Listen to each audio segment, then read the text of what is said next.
Hi, welcome. In this tutorial we're going to take a look at Marvelous Designer. Now if you followed along from volume 1 you'll have a scene that looks something like this. If not, I'll make this scene available for download with the lessons, so you can just start from here. Okay, so we're going to look at several aspects of cloth for interior design. We're going to look at things like covers for these couches. We're going to look at various curtains, bedspreads and things like that. We're also going to look at exporting animation from Maya for use in Marvelous Designer to help us get the cloth into the shapes that we want. But first of all, I want to cover kind of the simplest things first. So if you look in your outliner, you'll see a bed and a bed proxy object. Now we created both of these in the first part of the tutorial, and the proxy is just the lowest res version that we can get of this shape. So whenever you're putting something into a simulation package, be it Marvelous Designer, RealFlow or the like, you're going to want low resolution proxy objects. So this will help calculate quicker. So if I look under here, I've got the mattress and the basic shape of the bed. The first thing I want to do is put some sort of sheet on this mattress. Now Marvelous Designer works in OBJ, so I'm going to have to export this. Okay, and I'm just going to export this as an OBJ. So I'll go to my data directory and I'll just export this as mat for bed, mattress for bed. Oops, and I actually exported that as a Maya binary. So export selection, and you want to pick OBJ there. Okay, if you don't see an OBJ export, you might need to go to Preferences Plugin Manager and load the OBJ export plugin, which can be found here, OBJ export. Mine's on auto load, so if you don't see that option, just go into the plugin manager and give it a tick.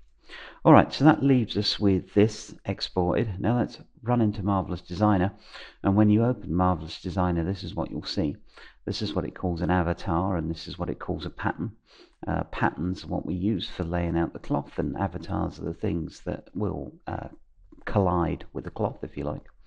So we're just going to go to New Avatar. So we're going to import OBJ. Okay, and I'll have to just go to my room final project in my data directory, and I'll see that mattress for bed. Now as we're working in centimeters in Maya, we'll need to also set centimeters for Marvelous Designer. Okay, and that loads in my bed, which is pretty much in scale with this cloth now. Alright, so there's the mattress for my bed. Now I obviously don't want this dress, so new garment, and Marvelous Designer calls its patterns garments. It was invented, I believe, for the fashion industry. So great little program though, especially for this type of thing, very quick. So just some settings before we start. I'm just going to go in and set the view control to Maya preset. Obviously if you're more comfortable in Max or something else, use that, but for me Maya is fine, and this will let me rotate and pan the zoom, pan and zoom the display the same way in Maya, so just Alt and the mouse buttons. Okay, so there's our proxy object in. We now need to start with some garment for this, in our case just a large sheet, and as I said, I will do the simplest one first. So if we look up here, create rectangle, and let's just make a sheet. Okay, so I'm guesstimating the size for now. That will bring in our garment, and we need to synchronize it across to the 3D view here. Alright, now the Marvelous Designer viewport, in my opinion, is not great. It does take a little bit of fiddling around with. So for instance, if I click on here, you see this is just the movement tool is not what you call great to try and get things into position. Now we can make it a little better by right clicking on the background here, going to what they call the gizmo and setting it to local coordinate gizmo. At least then when we click we'll be able to, and rotate, will be rotating locally instead of the standard Marvelous Designer way, which is very, very tricky. And I'm going to bisect this so I can take a look at the size. Now we're going to make a very simple fitted sheet, so we need it to hang down as a sheet would and be tucked in on the bottom. So I can already tell this is not going to be big enough. So I can come up here, click on the pattern, and if I click on this, this is the transform. So I'll then be able to scale it out, and it should auto update on this view here. You don't have to be too precise with this. It's going to be folded under the bottom of the bed anyway. And let's just make it a little longer at the back. And it can take it a second or two to update. It's normally pretty fast. Actually, it's extremely fast once it gets going, especially if you've dealt with simulation cloth data before. You'll be, I think, quite surprised at how fast Marvelous Designer does this. Now, before I hit simulate, I just want to explain a couple of things on the simulation property. Now, the particle distance is extremely important in Marvelous Designer. The lower it is, the more high-res your cloth will be. Also, the more geometry it will have, so, bear that in mind, but the slower it will be. So for testing purposes, I'd like to see if this is going to drape nicely over this bed. We'll put it to a particle distance of 40. This will be really quick. So I'm going to hit the simulate button up here. And you'll see that's really nice and fast. Okay, and yeah, that's more than long enough for us to make this a fitted sheet. In fact, it's probably a bit long. Now, a nice thing is I can transform this pattern while we're draped over the bed, like so. So I can really get a good look at how it's going to hang down, really start to fine-tune the length a little bit. Alright, that should be about perfect. So, now we've got it like so. This is reset pattern, which should reset the pattern to where you left it before you hit simulate, like so. So if I just come in and simulate, you'll see, just to reset that back, hit this, rearrange pattern. Now this will reset the pattern to its default, so it will, again, I'll just do that now, it again will appear in the same place it did when you synchronized it. So you don't normally want to hit that, especially when we're later on dealing with more complex patterns, because it will sort of unrearrange everything for you. With something simple like this, it's not such a big issue to get it back into position. Okay, so in general you want to use this one, rearrange, not reset. Okay, let's just check that again, and you can see that's just really quick to simulate there. Alright, so now we're going to want this to be elastic, because we'll want it to kind of tuck itself in. So if we just come along here, and if we go down to elastic here under selected line, and turn that on, if we turn it on now, it's not going to work, because it's going to be all crumpled up before it hits the bed. So I'll just show you what I mean. Okay, so we don't really want that. That's a bit too creasy for us. So if we just come off and turn it off for now, just to show you where the setting is, do the basic simulation, get it to about here, and then turn it on. And now you'll see it starts to fold under the bed. It doesn't have a lot of strength to it, so I'll put the strength up to 25. And you can see I can change these values while it's simulating. And you'll see it's still not kind of fully folded under. This is because of the ratio on the elastic. At the moment, it's pulling it 80%, which means it's pulling it sort of 20% inwards. So if I set this to 100, you'll see the line length on it is the same now as the original line length. If I was to set this to 10, you'll see that will try and pull the line length 10% of the original length. So let's set this quite high. Let's set it to 50, which means this line will try and be half the size that it should be, or it'll have the elastic power of sort of half the size. And there we go. That's a really quick, simple way to wrap the sheet around. Now, that elastic could be a bit ferocious there, so we'll try a ratio of, say, 80%. And just let that work its simulation out. Okay, 80% still too draggy, so let's try maybe 65. And again, with this particle distance at 40, it makes this really quite fast to, check out some settings. Alright, and that should about do it. So I'm going to reset the pattern, turn off the elasticity, and set the particle distance to something a bit more a bit more resolution. So when we export out, we got a nice smooth cloth. And you'll see this gets much slower at a particle distance of 20. It's still pretty fast when it comes to cloth simulation. But you can see we're getting smoother bends and folds, and you can take this all the way down to, I think it's either 3 or 5. To be honest with you, I never go below 10. After you start to dive down into anything below 15, it starts to take really quite a long time to simulate, and the mesh you get out on the other end is very high poly. So I tend to go for 15 if I really need a lot of intricate folds. I never really go any lower than that. Okay, so now we've got this, we can turn the elastic back on, and you'll see this jumps in and creates that sheet fold for us. Okay, what's happening here, I think, is we've got a piece that actually bisected the floor. Even though there is no floor plane, Marvelous Designer puts one in automatically. And occasionally what will happen is a piece of cloth will get stuck on it, and we'll end up with this sort of really jagged simulation that takes a long time to settle down. So we can correct this by doing a more gentle elasticity. So if I just drape this once more, and as I say, this is quite a large area of cloth that's simulated here, so it's actually quite quick to do it. Right, and rather than trying to get that elasticity to go all at once, we'll now come up and turn it on, give it a strength of maybe 5 and a ratio of 80, and we'll just pull it up a little bit at a time. It will just help the simulation engine so it doesn't have to do such a giant leap from sort of full size to half size along the elasticated bits.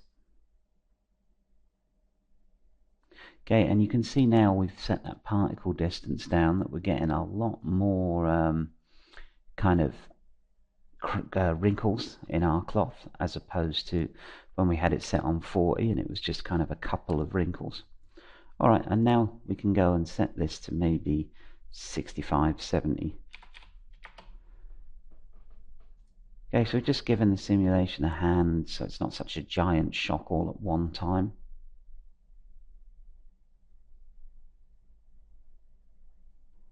Okay, and now I can set the strength up a little bit on the elasticity too, which will help pull it in tighter.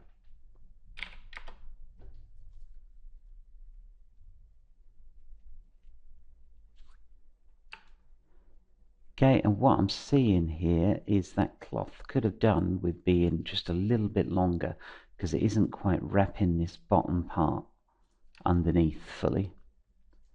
So again, we'll just undo that. It is a little bit of trial and error sometimes. Just make this a little bit longer on both sides.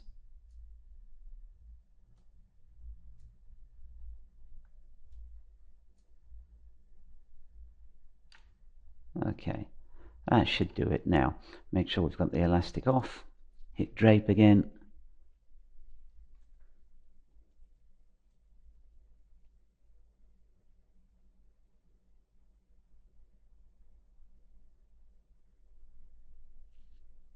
Okay, now we should have plenty of cloth to work with. It's elastic on, strength of 5 and ratio to 80, just to help it curl up a bit.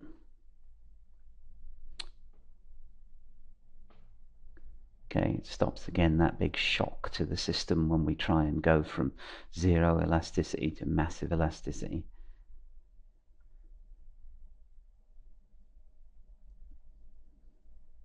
Okay, and just give it a few seconds to sort of calm down a bit on the simulation.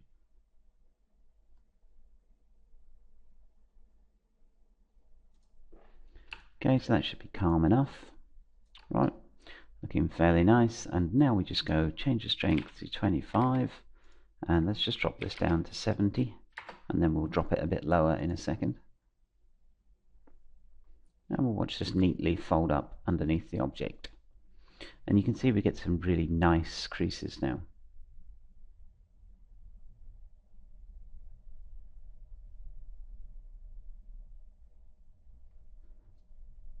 Okay, so that's going up and under quite nicely. What I'm going to do is I'll just pause now and I'll just drop this ratio down a little bit more and simulate out. I just don't want to make you watch that, so I'll be back in 2 seconds. Okay, and that's done, and I actually went all the way down to 45 on the ratio there because we had to make the cloth a little bit longer to fold underneath. So, you know, it just gives us a nice fitted sheet. Now, you can smooth this out in Maya using the Sculpt Poly tool, which we'll be doing, because you know you're not going to get everything in one solution. Unfortunately, sometimes the cloth out of this needs just a little bit of tweaking. You could also drop the particle distance a bit more, which would smooth this out, but again at the price of creating much higher res geometry. So for now, let's just export this out back to Maya. So let's go export OBJ, and I'll call this fitted sheet from Marvelous Designer. Okay, and once again, make sure you tick centimeters. Now, we don't want the avatar shape, which in this case is the mattress. We just want the pattern. And again, scale on centimeters. Okay, if I go back to Maya now and just file import. And let's see, OBJ. And there we go, fitted sheet from Marvelous Designer. There it is. So let's just put a standard Lambert material on this and center the pivot. Okay, and there you can see I actually don't need this mattress anymore because I'm going to use the sheet in place. Okay, if I just pop that there you can see we've got this nice fitted sheet, which is just a base for us to work on. Okay. Now, so if you've got now a duvet on top of this that's thrown backwards slightly, you're going to see these nice fitted sheet fold marks. If you wanted to smooth this out a bit, there's a couple of ways to do it. You can just use the Sculpt Poly tool, so under Mesh, Sculpt Geometry tool, and we can double click here to bring up its options, make sure it's on smooth, hold B to change the brush size, and then use the slide the mouse left and right. And we can come in here and start manually smoothing these up. You know, it doesn't take too much time. And to be honest, at this level of detail out of Marvelous Designer, even though it does look a tad jagged in the viewport, that's just for the anti-aliasing on the viewport, that'll be pretty smooth come render time. You know, and if you want to, you can always go along with the Sculpt Poly tool. Now, another way to do it is there's a plugin within Soup. So if you've followed the modeling portion of this, you'll already know about the Soup plugin. But if you haven't, then you need to go to Soup Dev and download it.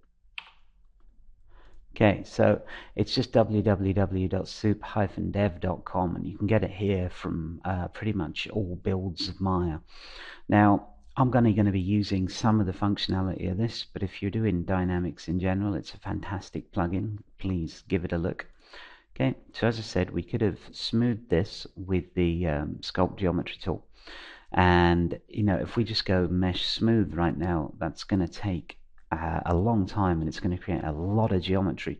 So we need a way to smooth this overall without actually, you know, playing around with the Sculpt Poly or adding a massive amount more geometry to it. And Soup has this nicely covered with a smoothing algorithm. So you'll need to load it in, so Plugin Manager, and just browse for where you installed it. So in my case, that's Program Files, Autodesk Maya plugins. So I'm just going to load the Soup plugin. Okay, and that should come with a shelf. If it doesn't, you can look on their website. There's full install instructions on there. It's a pretty simple procedure. Alright, so I'm going to select this cloth that we just created, and I'm going to go up to the Soup plugins list. And as I said, it's a huge piece of software, and we're just going to concentrate on this smooth. Okay, so if we look under the attribute editor now, you'll see smooth. And it didn't appear to do anything because it's got no smoothing iterations at the moment. So let's flick that to 1, and you see it all gets a little bit smoother. A little bit smoother, a little bit smoother. So preserve boundary will just make sure your object stays the same size. And generally for me, Just one or two smoothing divisions will be fine, and if we look at this, it didn't really add any more geometry to it. Okay, so we'll be using smooth from Soup quite a bit during this tutorial. I find that it often pays to use their particular smoothing algorithm with cloth, as it generally looks pretty nice. So that's our first object in from Marvelous Designer. Now you'll notice that Marvelous Designer creates triangular meshes, which in our case is absolutely no problem. Version 4, which will be out soon, will also be able to create quad meshes, or if you use ZBrush or 3D coat, you can always just topologize in there. Okay, so when we come back, we'll look at creating the duvet and the cushions. I just wanted to get you used to the Marvelous Designer workflow. So I hope you found that informative, and I'll be back in a second. Thanks for watching.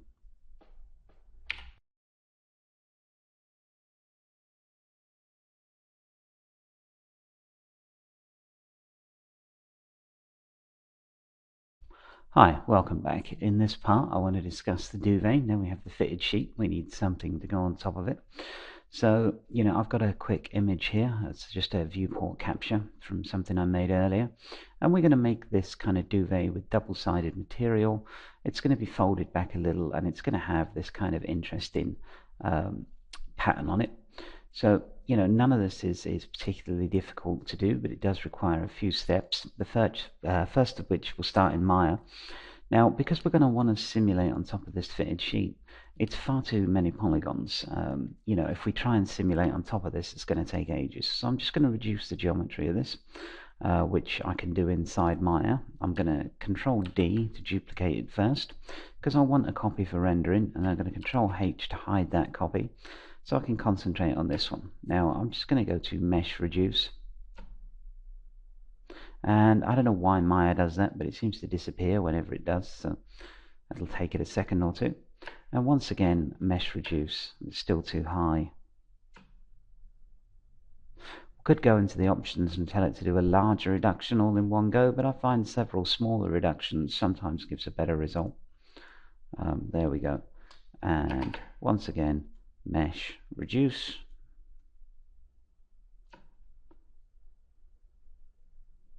And I have no idea why Maya feels the need to disappear while it does that. But there we go. So now we have a nice reduced mesh for this, and it's important to get rid of the history, because all these mesh reductions will be applied every time I try. If I say try and move this geometry, it can sometimes become incredibly slow with all this on it, especially when I open the scene. It will actually do these reductions on this piece of cloth every time the scene is opened, so it will slow everything down. Let's just go Edit, Delete by Type History to get that off. And nothing on the bed, no history on the bed, so now we can just export these. So just Export Selection, and we're going to export again as an OBJ for Marvelous Designer. So I'm going to go to the Data Directory, and I've actually got a bed with mattress export that I did earlier, so I'm just going to save over that. Alright, and I'm going to go to Marvelous Designer and just load that in as an OBJ. Remember, set the scale to centimeters. Okay, so there is our kind of proxy object bed, so for modeling this duvet on. And we'll get in there and we'll just create a sheet-like thing. We'll synchronize it across the viewport so we can check out its size. Okay, so it appears to be long enough on the sides, but we can't have it bisecting the bed frame. Before we start the simulation, because that's just not going to work. It will just then catch on here and it just won't look very good. So I can tell now that this is going to be too long because it is bisecting here. So I can come up and use the transform and just scale it back a bit, just so it's not touching. There we go. Alright, and it's also possible to move this mid-simulation, which I'll give you a quick demo of now. If I turn the particle distance to 40, because we're just doing some tests and it will be a lot quicker, and hit simulate, you'll see that drapes over the bed nicely, and I can actually click on it and pick it up. So if I wanted to fold it back, I can actually move it about while it's simulating. which is a very nice, very handy feature of Marvelous Designer. Now we've got a very low simulation quality on here, which is why we're getting all these jagged edges and whatnot, and this bisection, but we'll take care of that later when we increase the quality. So if you just wanted to do a folded over messy sheet, you can kind of come in like so, and if you want to pull the whole thing back now, you can just start pulling, or you could also use what's called pins in Marvelous Designer. So if I just stop the simulation and go to this pin tool, I can kind of put a selection of pins across here. I can then simulate and I can grab just those pins. Okay, so this becomes a very cool sort of tool for moving large pieces of cloth around, and also for pinning cloth to avatars. If I was to say take all this and pin it here, regardless of how I tried to move this around now, this cloth is going to stay pinned there to that bed. I can't actually pull it out of the way. If you look here, see, it's pinned, it won't move. So pinning's quite an important technique in Marvelous Designer, just so you know. It's definitely a great help for moving stuff around. Like if I wanted to pull this whole bottom across now, I can actually use the pin tool in the pattern view as well to get an exact sort of pin of these bottom bits here. I could lift that right up, pull it out, remove the pins. So very nice, very important for cloth placement, pinning. And you can always just go back to the old standby and start picking the cloth up and moving it about to get the look that you want. So this is one of the reasons I like to use Marvelous Designer for this sort of stuff. It's very interactive, it's very fast, unlike Encloth, which you could use for this, but is quite slow in comparison and not nearly so interactive or user-friendly. So there we go. I mean, if you just wanted a messy top sheet, it's very quick at that. And when you increase the particle density, decrease, so if we decrease to 20, you'll see a lot of this clipping that's occurring here will actually just go away. Okay, and if you've got some large areas like this, a neat trick is to stop the simulation, lift the cloth up ever so slightly, and just let it simulate again. So now it will drop down at a higher particle density and it won't bisect. Okay, but for us, we want to do a duvet, not a sheet. I just wanted to show you some techniques for moving cloth about. So let's go back to our rearranged pattern. Okay, and it hasn't quite got that right, so let's put it back in place. So in order to give our duvet some weight, we're going to need a top and a bottom to it. So this is fine as a sheet, but it's got no heft. We need, a puffed up duvet. So I'm going to make a copy of this. I'm going to Control C and Control V, which will just let me paste this pattern over, and you'll see I get another one. Now I'm going to flip this over because you'll see, whoops, in Marvelous Designer, let me just check the gizmo here. So it's just playing silly buggers. In Marvelous Designer there is a top and a bottom to these things, so this one will be bright white. If I flip it over, you'll see this one is now dark grey, and again flip it, so top, bottom. Hang on, Gizmo's gone wild again. So what I want is a top and a bottom.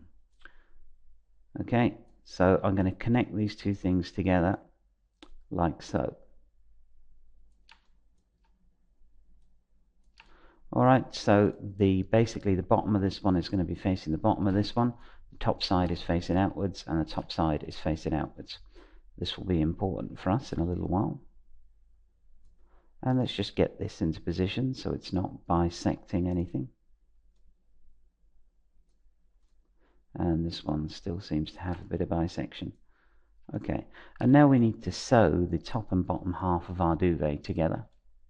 So if we come in and we look at the sides here, I'm going to have to sew this edge here to this edge here, this edge here to this edge here, of course, and so on and so forth. So I'm going to have to do this in the pattern view, and if you want to see what's connected to what, or what you will need to sew to what, I can click on this edge here and it shows me it's this edge, and then I'll click on this edge here and it shows me it's this edge. So I take the sewing tool, click here and again here, And you'll see I've sewed that together, but it's cross-stitched. So if we just undo that, I'll show you why that's happened. So you'll see when I put the sewing tool here, I get a straight line marker. If I move it downwards, the straight line marker changes. So if I put one there and one straight line marker there, and it's crossed over, which it is in this case, I'll have to cross the stitch over. So one here, and make sure this one is here. Instead of here, here. Okay, and now the stitch is straight. We'll do quite a bit of stitching, so this will become sort of intuitive for you. And again, let's just check where these edges are. This is that top edge, and this edge down here, so we'll need to sew here to here. And again, our stitch is crossed over, so here and here. Okay, our stitch is now straight, and we'll check out where these edges are. So it's this one and this one. Okay, and then these ones have to be this one and this one. And I've crossed that stitch again. This is becoming a little bit more difficult to say how to get a straight stitch because we got one piece facing the opposite way, but you know, not too much of a pain. You can just Control Z, undo, and cross the stitch. Alright, so now if I hit simulate, this will sew itself together. So let me just check. I've got the particle distance on these to 40 and 40, so we can do some tests again. And go. And you'll see they sew together. Hey, the problem is they might sew together, but when they hit the bed here, you're still going to see that they look like one very flat sheet. And we need that poofy kind of duvet. So, you know, even though we've sewn two bits of cloth together, that doesn't automatically make them a sort of a thick duvet. What we need to do is select both of our pieces of cloth and then give them some pressure. So if we give them a pressure of, say, 5, you should see this puff up now. Okay, you can see it starting to inflate, which will give us the look of sort of a puffed up duvet. Now you might take a second or two to simulate as it comes along here. And you know, we might have to tweak the pressure values depending on how poofy you want your duvet. I mean, that's probably a bit much, really. Someone's ordered the extra large padded duvet there. So if we just grab this pressure, and you can do this while it's simulating, and just plonk it down to say 2. And you'll see that falls off quite a bit. Alright, so you can experiment with exactly how thick you want your duvet. And one of the things I have noticed is, you know, my duvet's a bit short on the sides maybe, but, you know, it's looking pretty good. And I want to fold it over a little bit. So I want to grab it at this corner here, pull it up, and just kind of fold it over. Now this can be a bit tricky to get right. So, you know, you might have to play around, and it also, how smooth this is, how well this works and whatnot, will really depend on the speed of your machine here. The machine I'm using is really just not that speedy. So I'm getting this artifacting, and you know, it becomes quite difficult. If you're using a Core i7 of, you know, or a workstation with a couple in maybe, then you're going to find this no problem. If you're using sort of your home PC, then this might take a few tries. But that's kind of folded over enough for me. You know, for the final product, I'll probably spend a bit of time just doing this. Just grabbing the cloth here and neatly folding it out. Whoops. There we go. And you know, I'm just getting this just a bit folded over, like somebody made the bed in a rush in my case.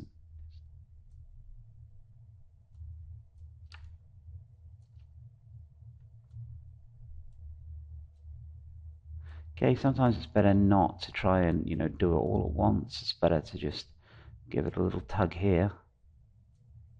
Okay, so that will be folded over neatly enough for me. I want it a bit messy. I mean, it would seem a shame to have a fantastic cloth simulation program and then get a perfectly flat piece of cloth.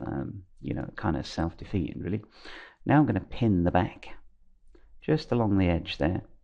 and I'm going to use this pinning to pull the whole duvet backwards a little bit. So you can do this when it's simulating or when it's not. So now it will pull backwards. Then I can just grab it here and just pull it backwards.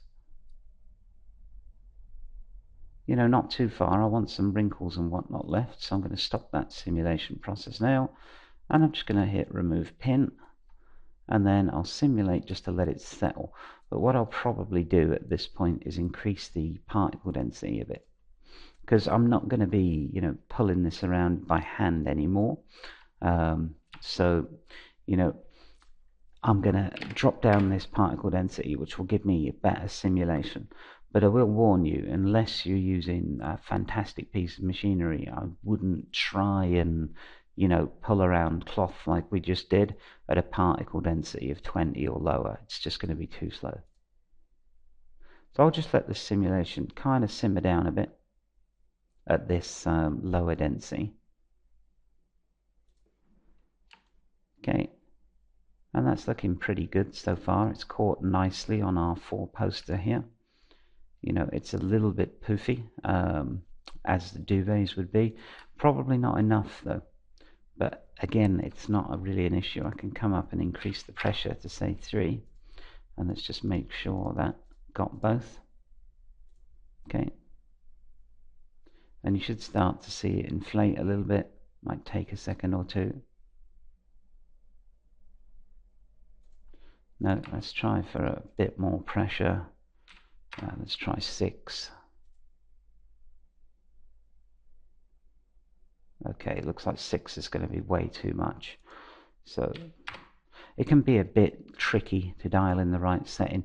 It's all dependent on what particle distance you're at, what sort of cloth type you've got, and how large of a surface area your cloth has.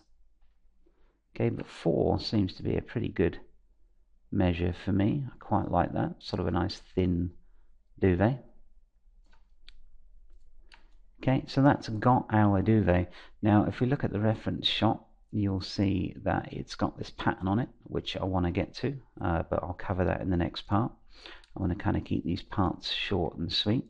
Now, to get a double-sided material, especially when we export, what we can do is we can come here like so, and if I look under fabric, I've got this basic fabric here. Well, for a start, I want my duvet to be cotton. So I'm going to create a material and call it top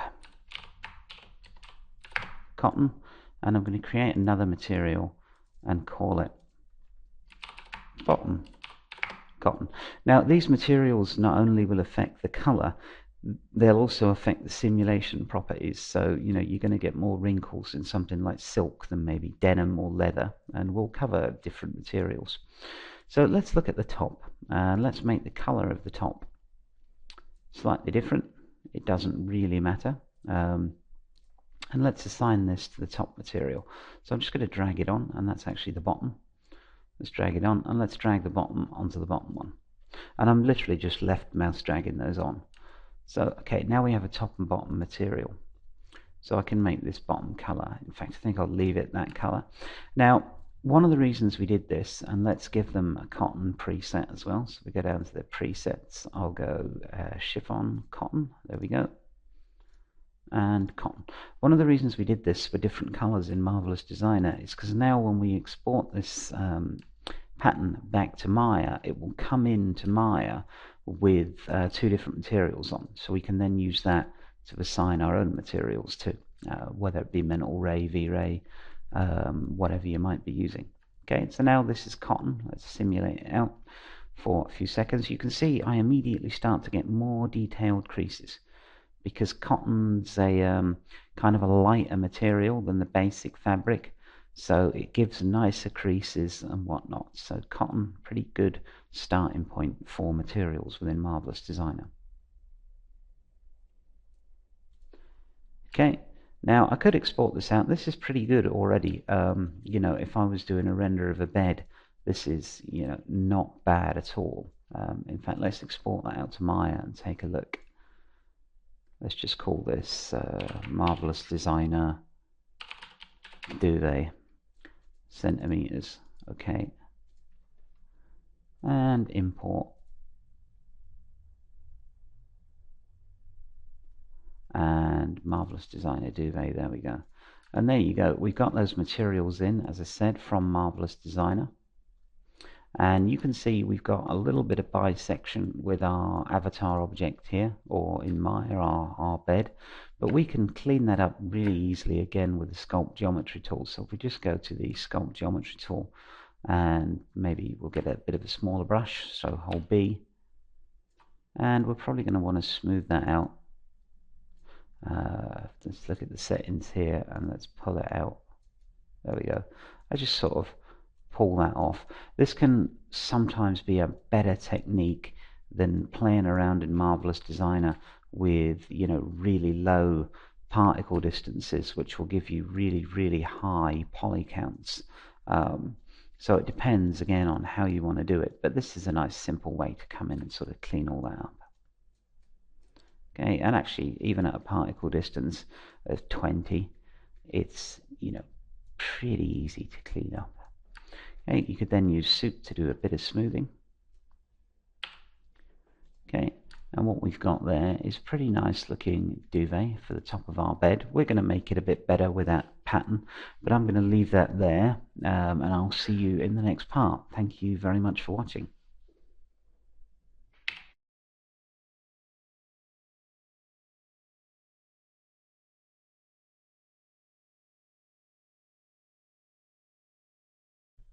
Okay, welcome back. Let's look at turning our simple duvet here into something a little more interesting. So to start with, I'm simply going to move the front sheet into the center of the grid here. I'm just going to do it by eye. It doesn't need to be perfect. It's just going to help me line up the little pleats we're going to put in to create this kind of pattern. Okay, and sorry, Marvelous Designer. Alright, so once that's done, I'm just going to come in here, I'm going to zoom in, and you know, we can tell this is the top sheet because when we select it, the top cotton material will be selected. If we select the bottom one, bottom cotton.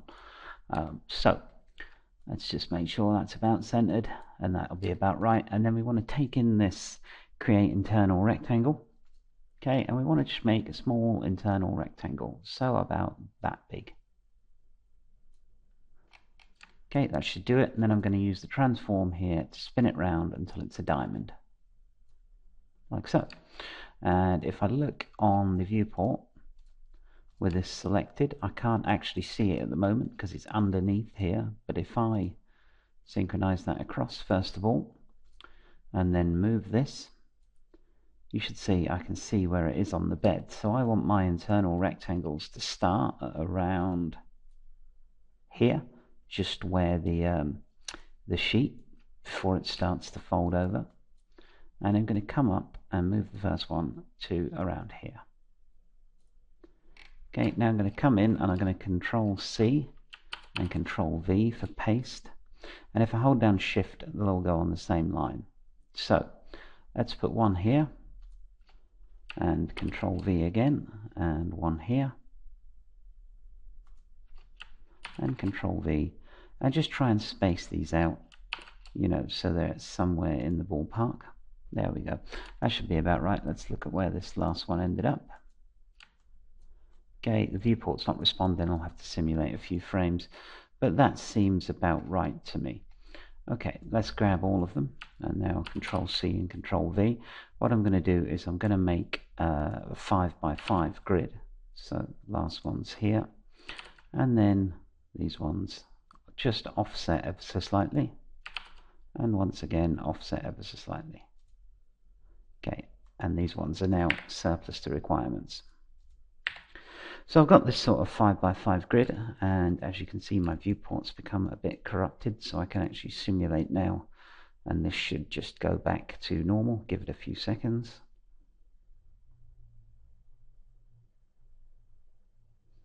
Okay, Marvelous Designer does this sometimes when you put these internal fold marks on, but generally you can just simulate it out.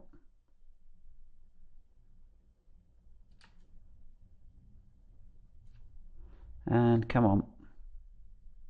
Alright, so this one does not appear to be happy at all. So I'm just going to grab this sheet and lift it up a little bit. Actually, let's grab both of these And as I said before, just lift them up a little bit, and then I'll hit simulate again, and they'll fall down and hopefully become corrected. There we go.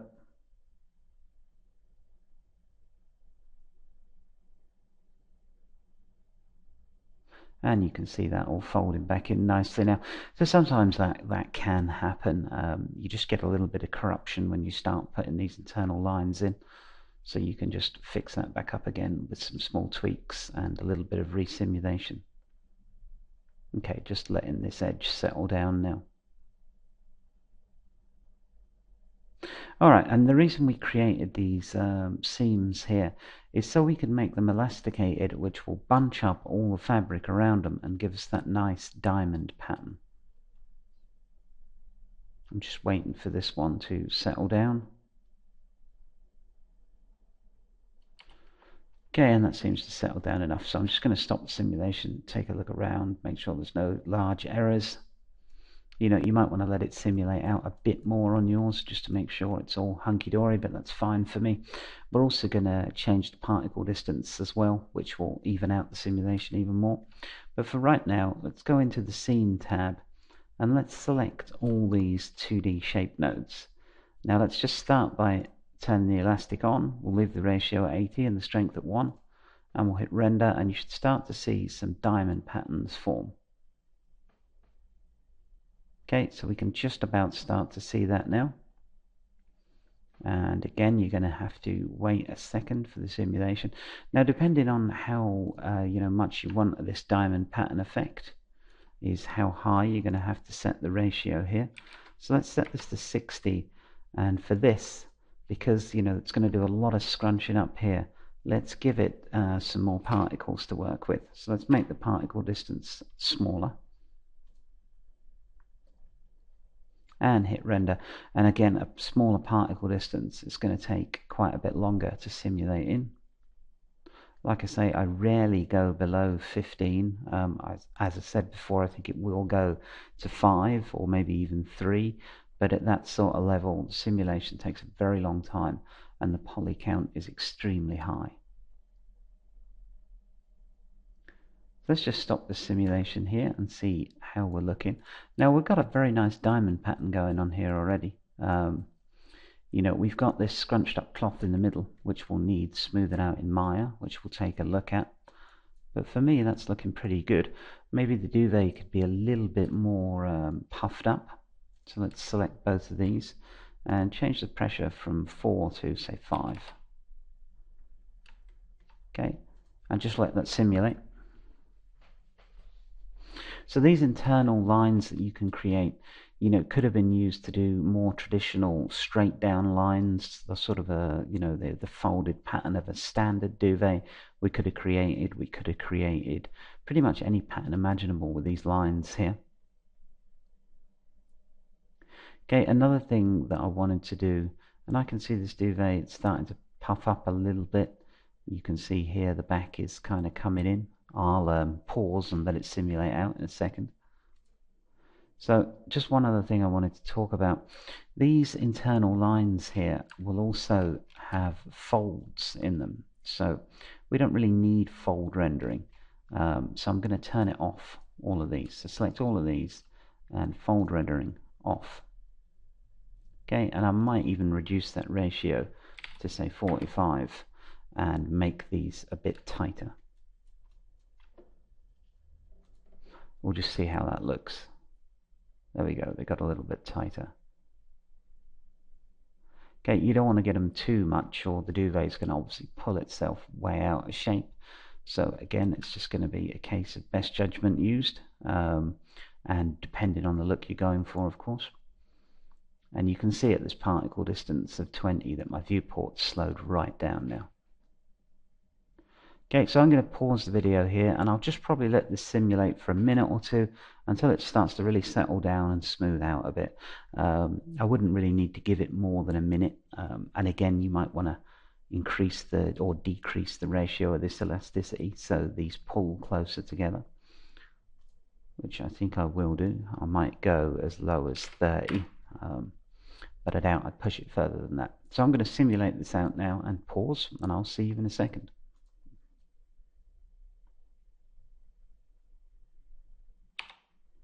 Okay, welcome back.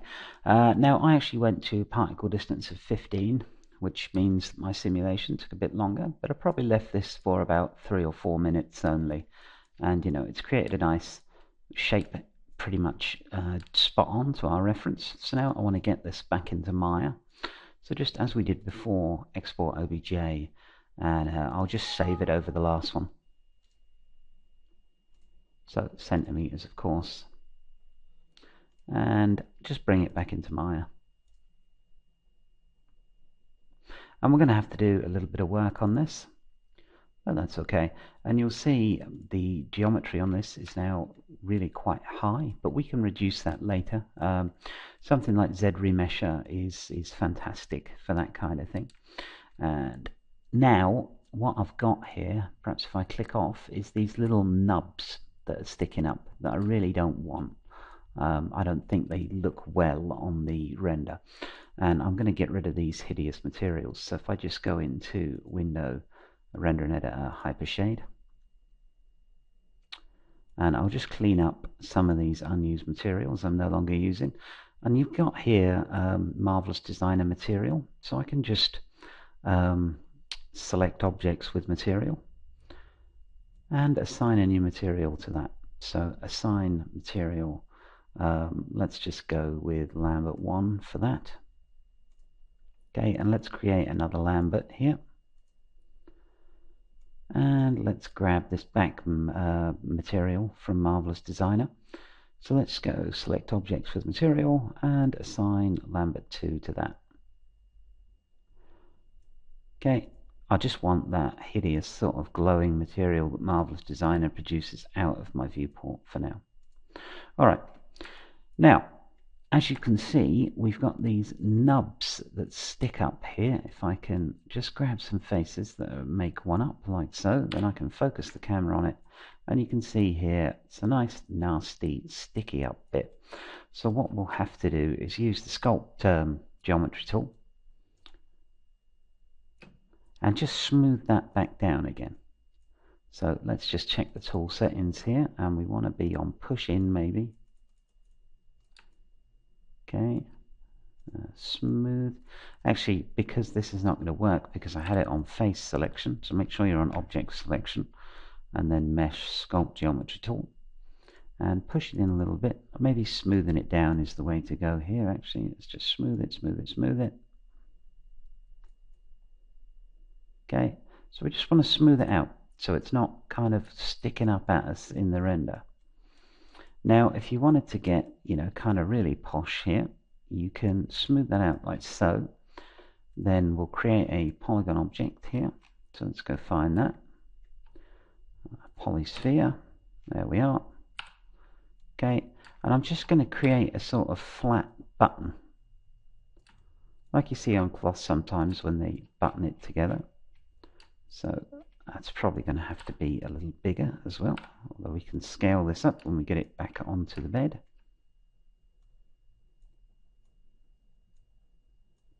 Okay, and let's move that in line with the smoothed patch that we just made. So kind of here, I believe.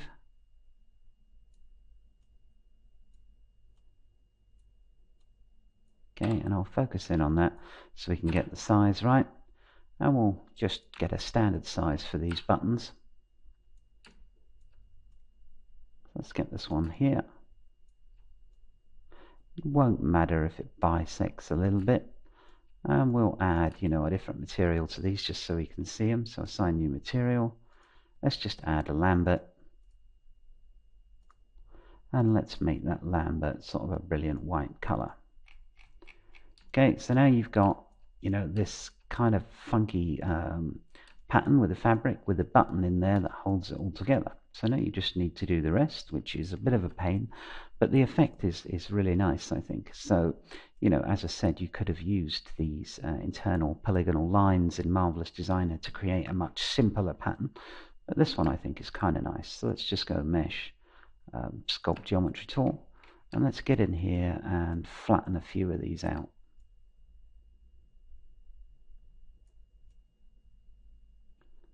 Okay, it can take a little bit of time, We need to get this sharp edge here that's sticking all the way out. Okay, and we just want to sort of flatten it down enough so we can get that button in there. Okay, so let's grab our button, Control D to duplicate, and let's move this into place. There we go. Alright, so now you've got these kind of buttons in your duvet, which is kind of nice, I think. Alright, and I'm going to now pause and just do the rest of these. There's actually not that many of them, it's quite quick going. And I'll see you in the next part. We'll talk about pillows and cushions and things like that. So, you know, you can also, as I'll just do this on camera quickly before I go, you can also use the Super Smooth on this, which will help smooth this out a little bit. So I'll just flick this to 1 iteration. Okay, maybe 2. And again, that will come to personal preference, but on 2, that's really nice and smooth. Quite like that. Then I can come in and just readjust my buttons, you know, maybe give them a little rotation, just to give them a little look like they're actually on top of the fabric. So each button I'd come in and just, you know, give it a tweak. And you'll end up with a very nice effect for your duvet. You know, and you can obviously decide on the size and whatnot. A little big maybe, these ones. Alright, so I'm going to finish off my duvet just with a placement of these little chaps. I'd also probably take the normals on these and smooth them out. So normals soften edge. So I get a really nice soft edge on those, which will help a little bit with the render. And as I said, I'll see you in the next part when we'll come back and make a start on the pillows. Okay, so thank you for watching, and I'll see you in the next part.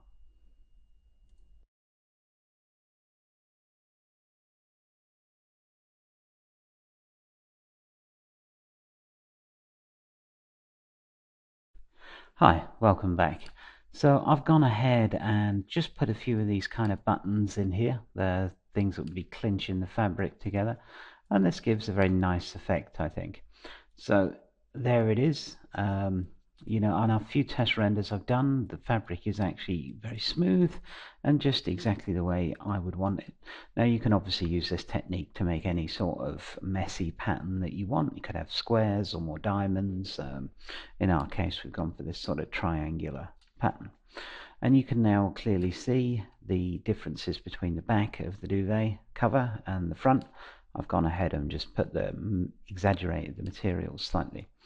So in this part I want to look at making those cushions. So we're going to need some pillows in here, and in order to do that I'm going to need to be able to lay them on top of this duvet.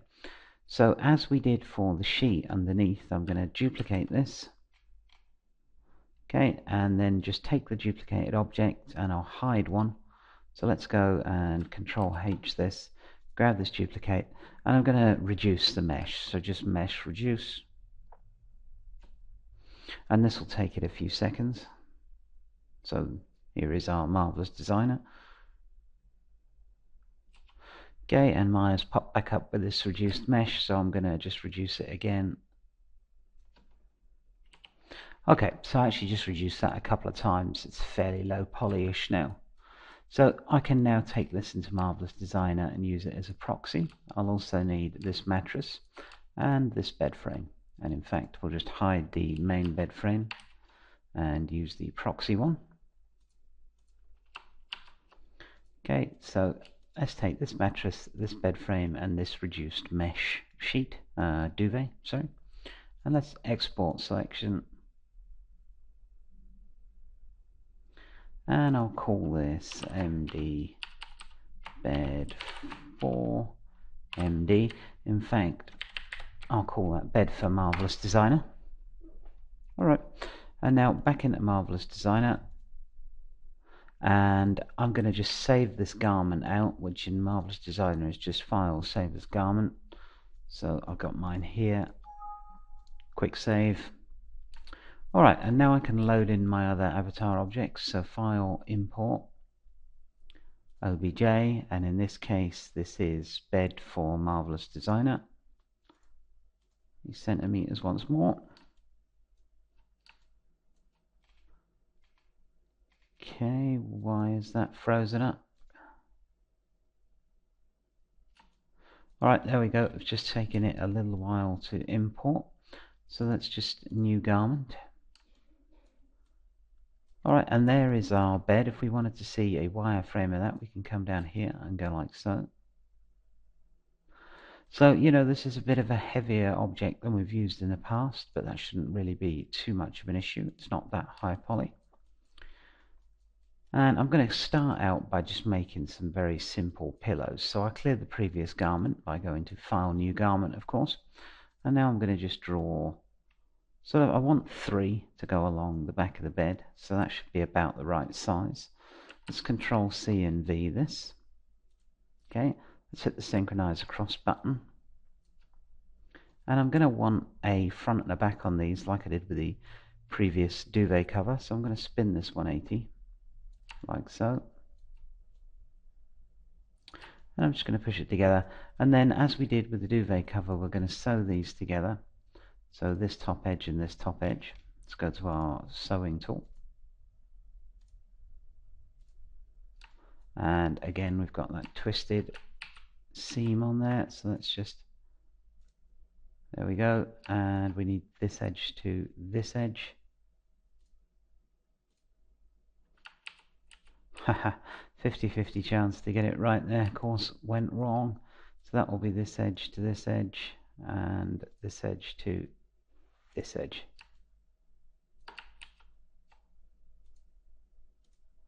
Okay, so that's sewed our pillow together. I mean, this will be a pretty simple operation. Let's just grab both of these. Let's go to the selection tool and spin it up, and let's get it into a reasonable position here on the bed.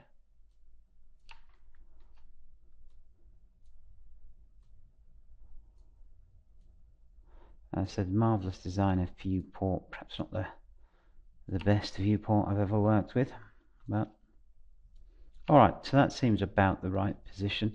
Now we know we're going to want to fill these with some air or stuffing, so I'm going to put this to 40. I'm going to go to the pressure and put it on maybe 6, because we'll want these to be substantially poofier than our duvet was.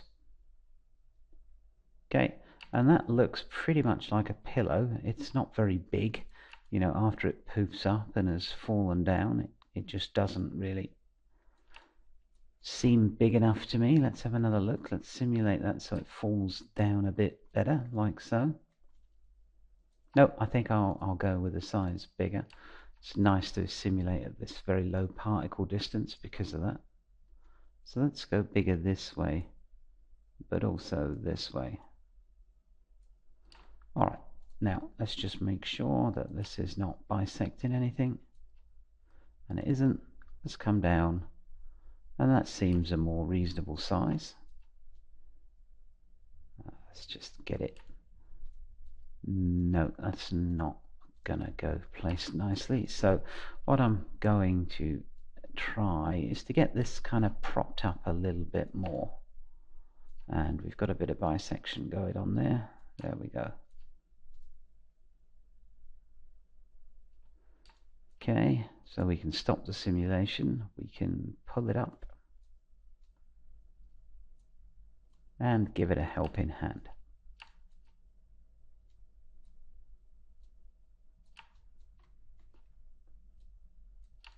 And I really don't want to start a simulation with bisecting geometry. It's really not a good idea. There we go.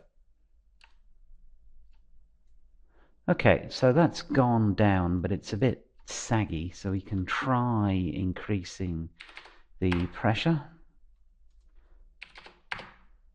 Let's increase it quite a lot. Alright, that seems a bit better, a bit more as I would want it. Okay. And that stood it up very neatly.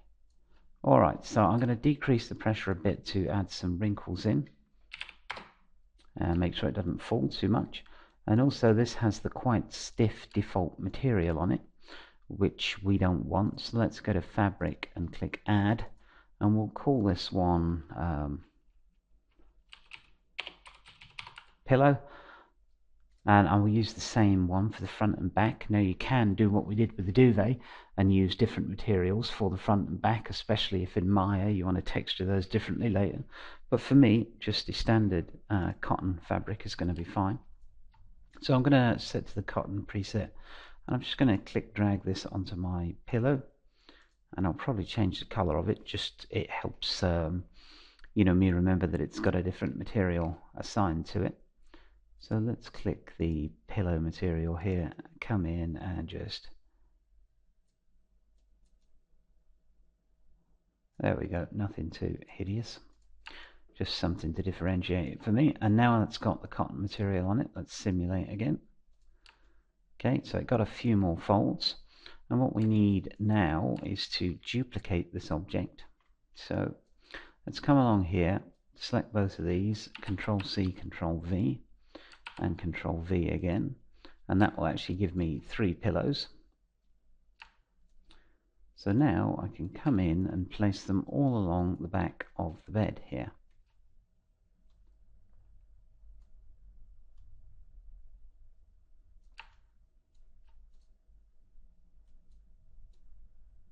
Whoops, let's grab both of those.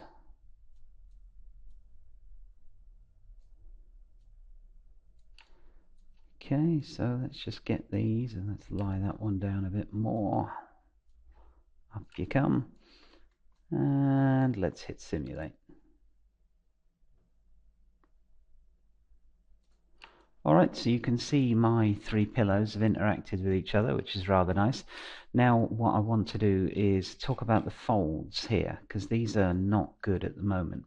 So let's go up to the scene, and we'll just take the seams. So these are all the seams that have been sewed together for these pillows.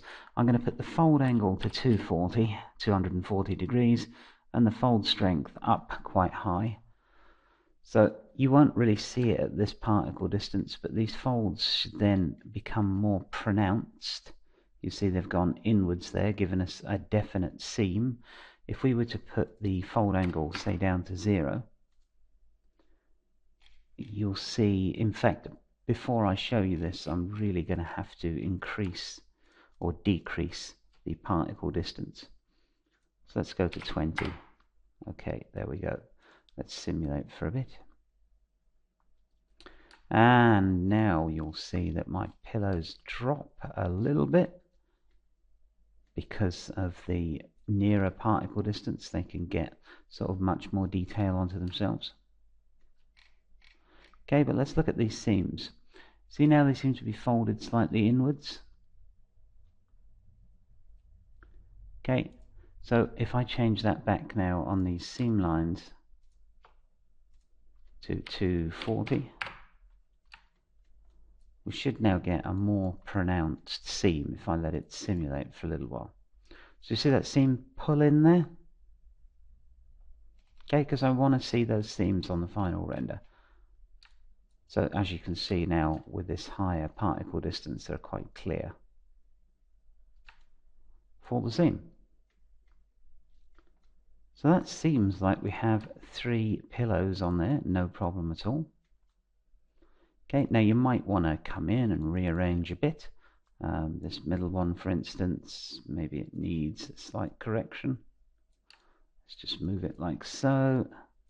And again, this is personal preference. I mean, this is going to depend on how you want your pillows to show up in your scene. I just want your sort of standard chuck 3 pillows on the bed on the way out the house look, so this will be fine for me.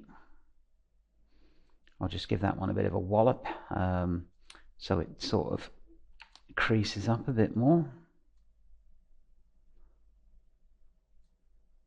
And you can chuck them about a bit, get a more messy look depending on how you like it. But this, for me, this looks pretty good. Now I might go down to a particle distance that's slightly lower, so I might go down to 15 on all of these, just to simulate out the last few frames. Just helps add a few more detailed wrinkles and smooth out the wrinkles we've already got. So I'm going to bring this back into Maya now, and we're going to look at making the very simple curtains that we put in on this bed. So let's just simulate that out, and I'm just going to save this garment. So save garment, I'll call it bed pillow. Okay, good enough. Let's export.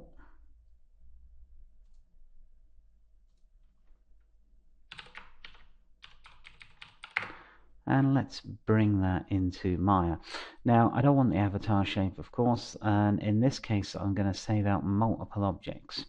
Then that way I'd be able to texture all three different pillows a different color should I want to, and I'll show you now when we bring that into Maya what that does. So let's just import, and let's see, pillow, there we go. Alright, so there's our pillows, and if you'll see now, they all look like one object, but I will be able to go to mesh separate, and they'll come in as separate front and back objects, each one its own. Okay, I don't actually need that at this minute, so I'm just going to undo that. But if you do need that functionality, so you know, if you did need to come in and give these pillows different patterns and whatnot, then you can export from Marvelous Designer as multiple objects. Alright, so this for me, I'm just going to assign a Lambert to it. Let's make that Lambert a light one. There we go. So there's my bed and there's my pillows. And now I want to get on with making the curtains. Alright, so once again, I'm going to need an avatar. So I'm probably not going to need these pillows, because the cloth's going to come down, it's probably not going to intersect there, and as I say, the less geometry I have on my avatars, the better.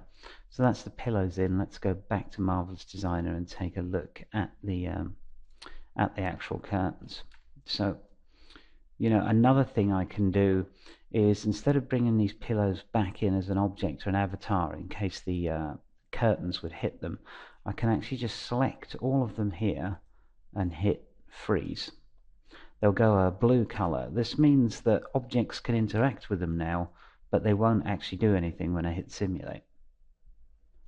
Okay, so there is always the question of building the bed up in layers, and instead of importing it back in as objects, just freezing. I prefer to export, reduce the geometry and bring it back in. I think it's more flexible and it works better as well. But you know, in a pinch, just freeze this here.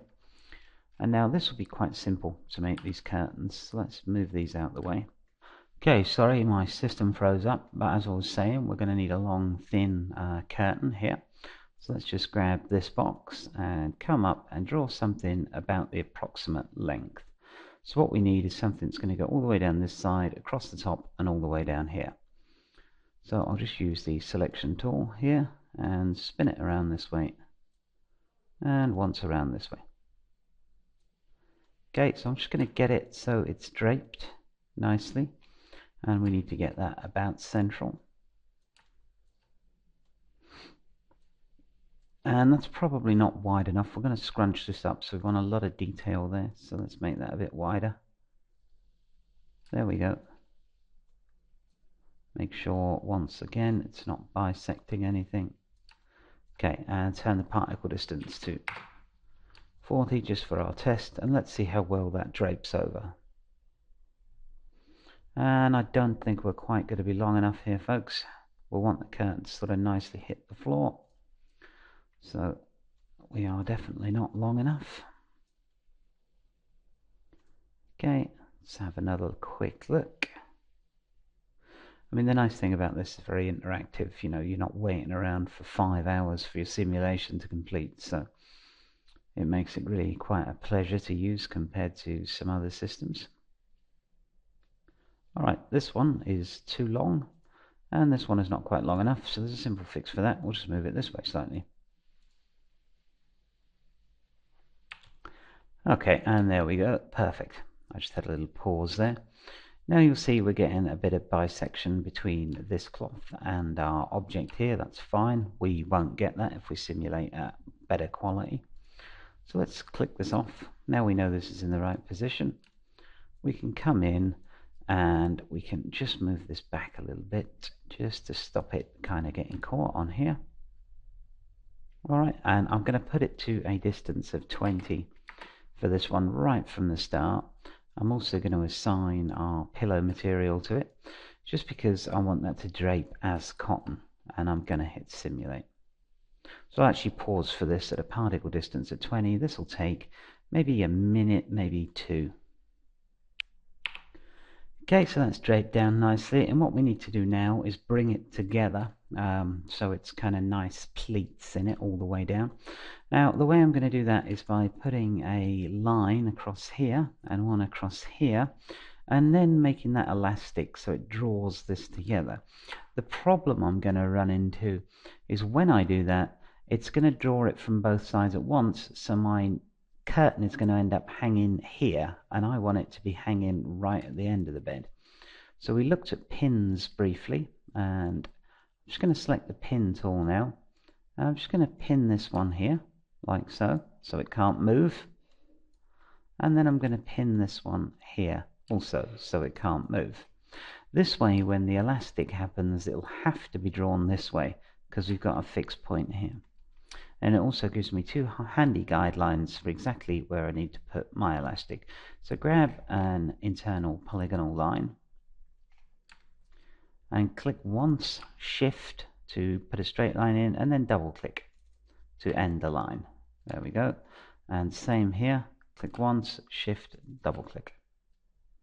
Okay, that puts two lines in that we can now say are going to be elastic. So let's come in here, and because it's a pain in the backside to try and select things in this view here, let's just go to the scene and select these two 2D shapes and turn the elastic on. Okay, let's go to simulate, and we should start seeing some elasticity happen as we are. Okay, it's not a lot, but it's definitely coming. Because our strength is really low and our ratio is quite high, we could obviously just let this simulate out a bit. And unfortunately, this is going to take, maybe a minute or two each time we do this. So I'm going to try and do it quickly, but I suggest you give each step some time to simulate. So let's move this down to 60 and go again. And you'll see it start to come more and more together. You'll start to see the pleats come in here. Okay, it's pulling towards this point now. Okay, and then I can just turn the strength up to say maybe 10 and keep simulating. And now you see it happen a lot quicker. Maybe too quick in this case, but it should actually be fine. There we go. And you'll see even at quite a high resolution, simulation resolution, Marvelous Design is still pretty nippy.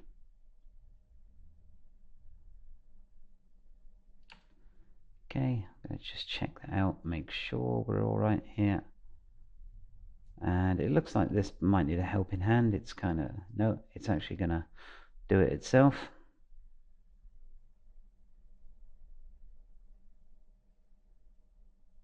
So, sometimes a bit of fabric will get stuck where you don't want it to, so you might have to give it a yank, which again is a very nice interactive feature of MD. Okay, I don't like the way this is pluming out, but I'm sure it will settle down. So I'm just going to pause and give this chance to settle. Okay, so I've just given that time for the simulation to settle down. It's looking pretty good. All I need to do now is, and I did take the ratio down to 45. You can go even lower if you like, if you want more pleats in here. But the last step is just to remove these pins, because they can cause kind of unnatural creases. And after you've done that, you want to simulate out a few steps. Okay, you can just see that unbunching from up there. Alright, so that's basically curtain number 1 done. And to get curtain number 2, I'm just going to copy and paste again. Okay, here we go. Because I don't want to reset this one, and this is important, if you hit reset all patterns now, obviously you'll have to simulate this all over again. So click it and just click freeze, as we did with the pillows. Then when we reset, it won't simulate. So now I can reset the pattern, which, because it's a copy and paste, will forget everything it learnt before. So let's just spin this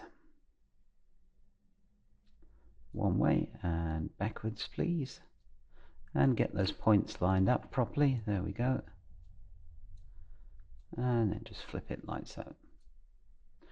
Okay, so we're just going to get this into position, same way we did for the other one. We're also going to pin it, but this time we'll pin it at the back.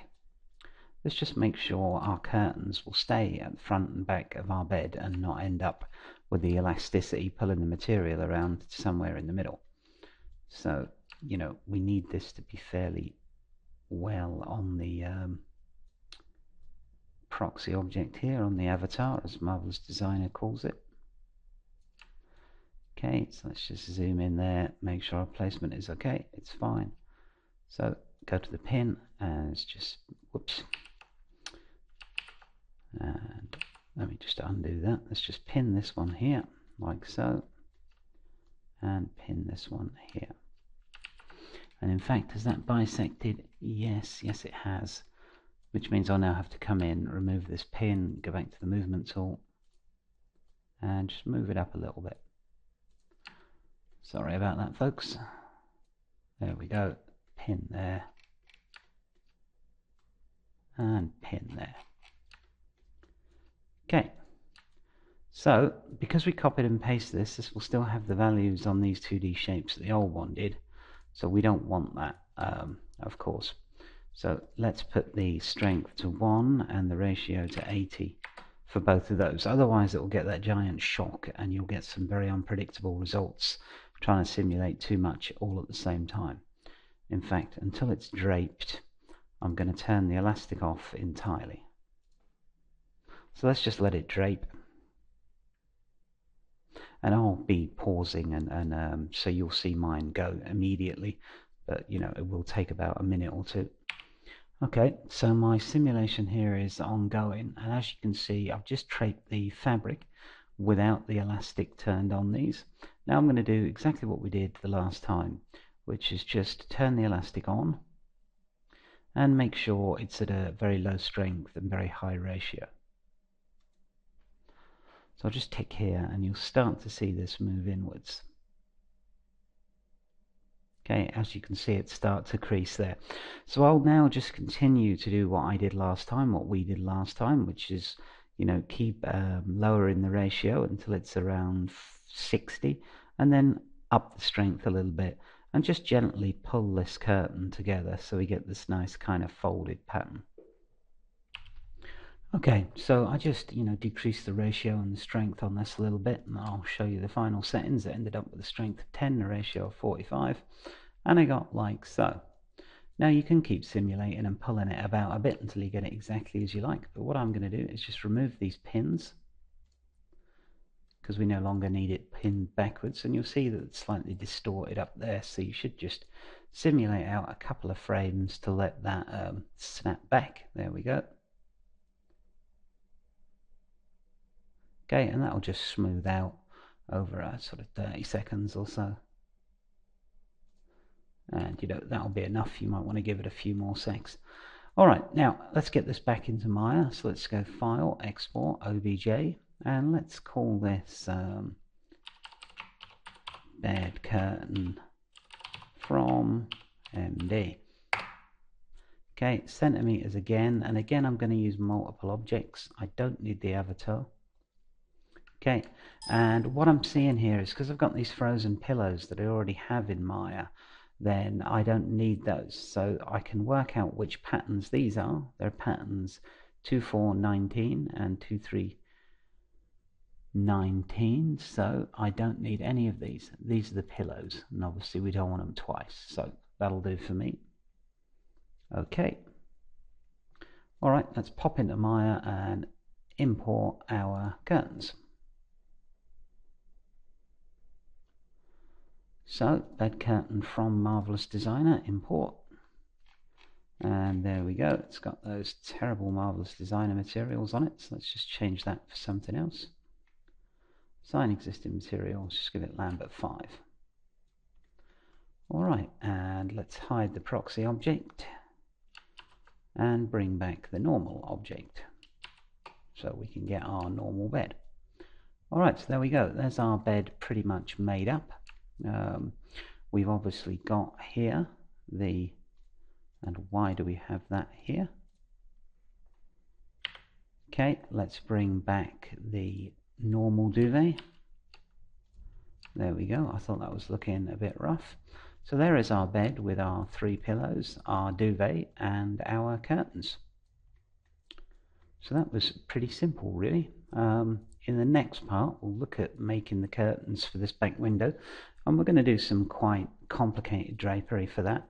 And then we'll look at making the curtains for this, where I'm going to make some simple curtains with some curtain ties at the top to show you something else with Marvelous Designer. We'll then dive into couch covers, which again use a slightly different technique. So I hope you found this somewhat interesting, and I will see you again in the next part. Thanks for watching.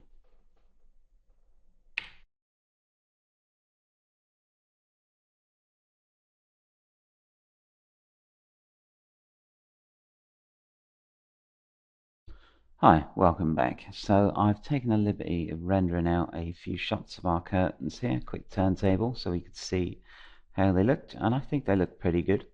There were a couple of changes that I made off camera that I just want to run through with you really quickly, and mainly it was very small details. Like up here, this is flat, and that is good, but in our shot, if we go back to the original Marvelous Designer, I can see here that this is kind of peaked up a little bit, and it's still a little bunched together. Now, it might seem like a very small detail, but depending on which angle you catch the render from, you can see this kind of peak here, and it just doesn't look that good. So I fixed this simply by selecting both these 2D shapes that we used for the elastic to draw the curtains together. And what I forgot actually in the last part was to turn it off, because now we've drawn this cloth together, we don't need that elastic anymore. So if we turn it off, it'll allow the top here to relax slightly and give us a more natural look. So if I just turn these off, freeze, to unfreeze them, and hit render, you'll see this top edge start to relax a bit. Okay, that hits flat down on our avatar object here. So you're going to get a much better look. I mean, it is quite a small thing, but you know, every little bit helps to add to that overall realistic look. The other thing I did was, as I intend to use this in the end as a very delicate material, sort of a net curtain-like material, I actually decreased the particle distance down to about 15. Just made it that little bit smoother.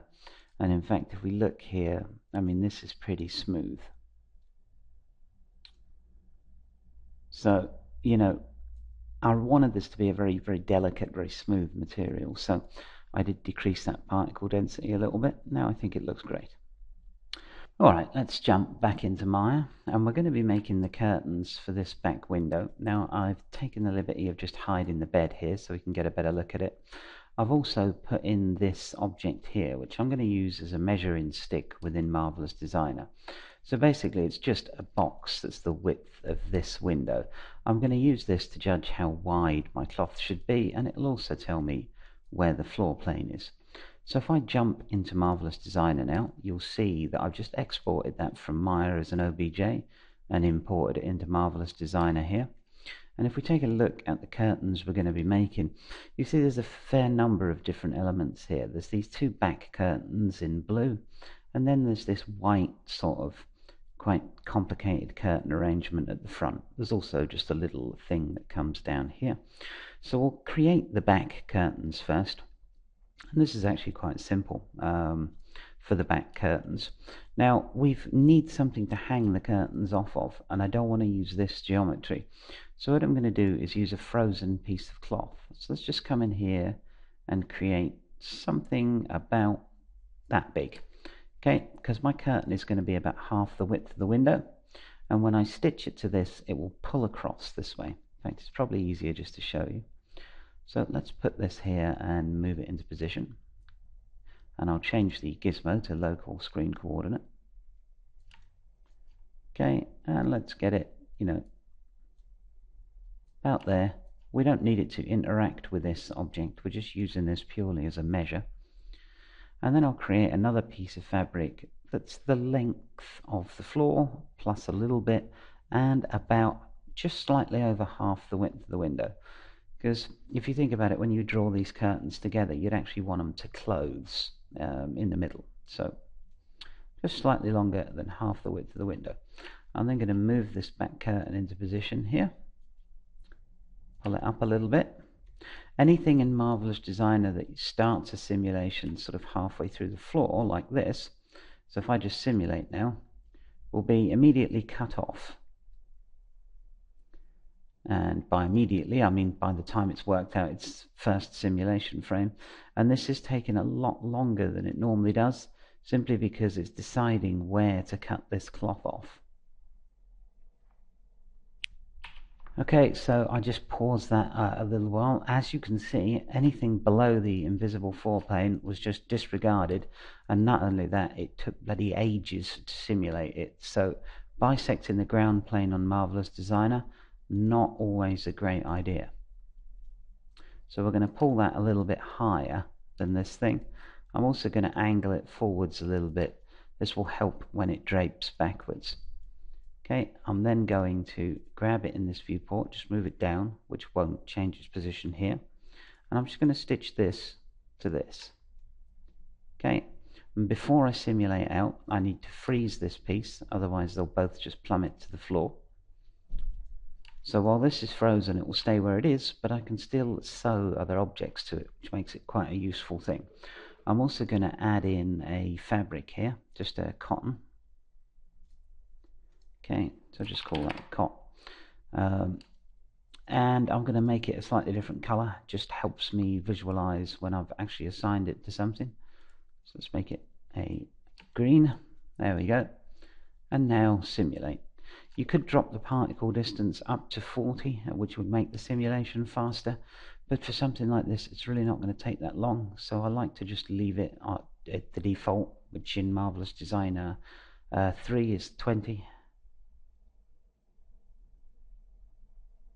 And as you can see, that really doesn't take long to drape down there. So, and you know, compared to doing this in some of the other cloth simulators I've used, things like N-cloth with this much resolution would take a lot longer. So I kind of like to use this system. It's really quick for ArcViz.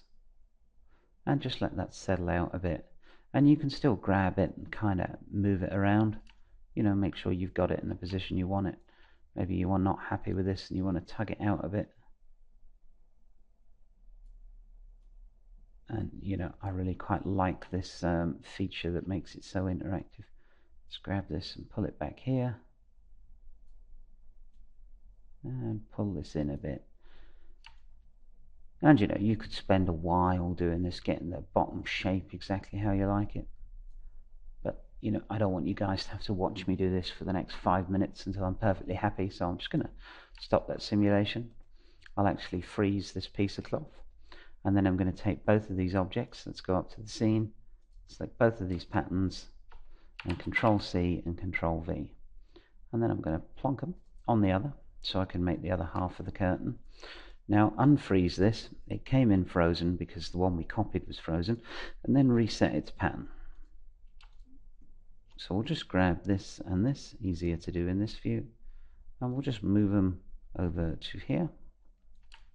Okay, let's make sure they're parallel. They are. And now just grab this one and push it over here. Move it up a bit so it's not bisecting that floor plane, and tilt it forwards a bit so we get a nice drape. Okay, now simulate. And of course, this one being frozen, it will just stay where it is. Aha, I can see there. I forgot to freeze this top one, so it's just plummeting towards the ground. Not to worry, we can just reset our pattern and set this onto freeze. There we go.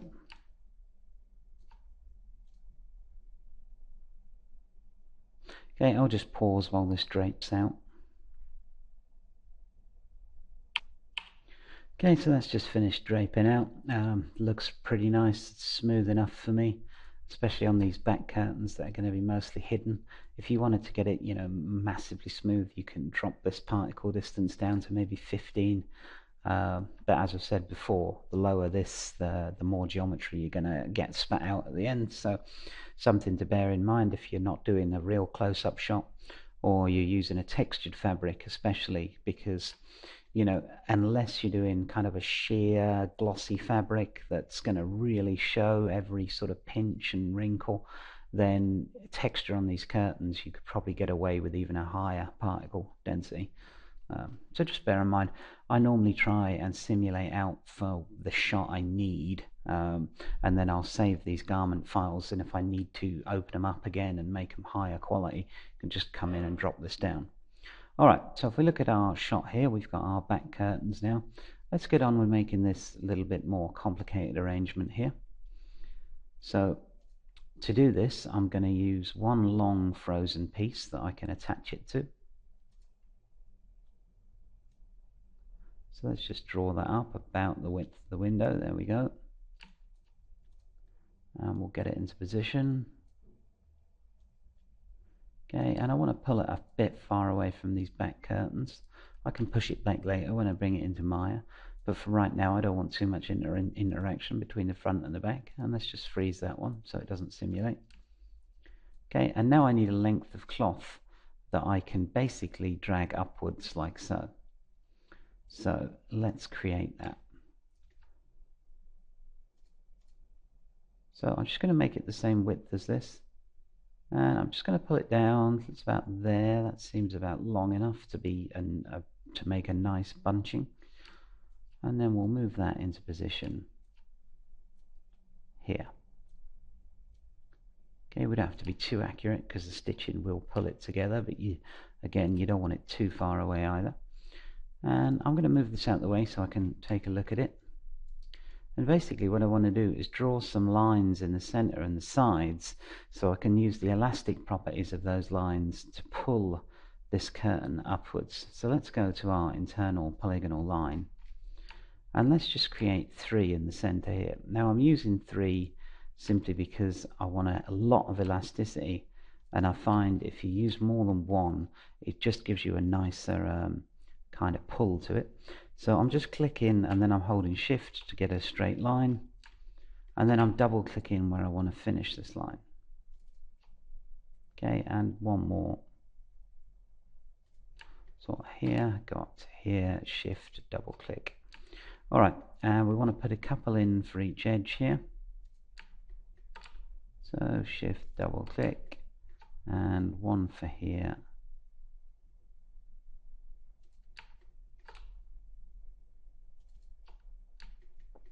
And just again with the other side, as you probably expected.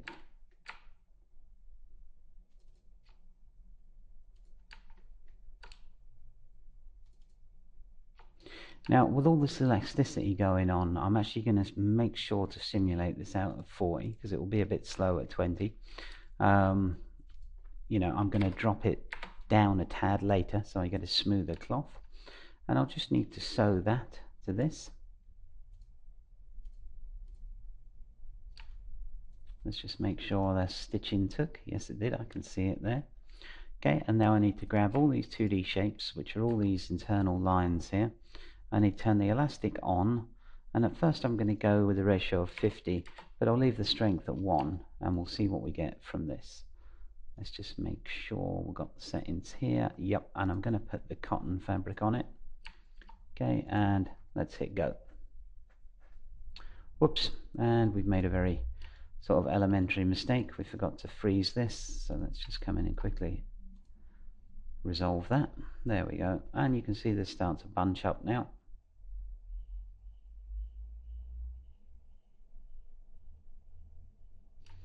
Okay, so that's kind of bunching up, but it's not there yet. Obviously we're going to need to keep adding some strength to these elasticity lines.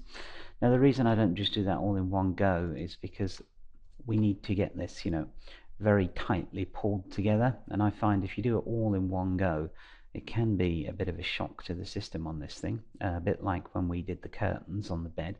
So sometimes it's better to just inch it across a little bit at a time. So let's first of all increase the ratio to 50. Okay, hang on a second, let's make sure we're in the right place here. Yeah, so let's go to 45, and you should see that pull up a bit more. There we go. And now we can start dialing the strength up a bit. Let it settle. Okay. Alright, so we're going to go to ratio. Let's go to 40.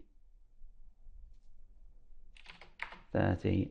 Oi, that was pretty good, but we're going to have to go even lower. So let's try 25. 20. 15. And maybe even as low as 10. Okay, so that's got our basic middle drapery there.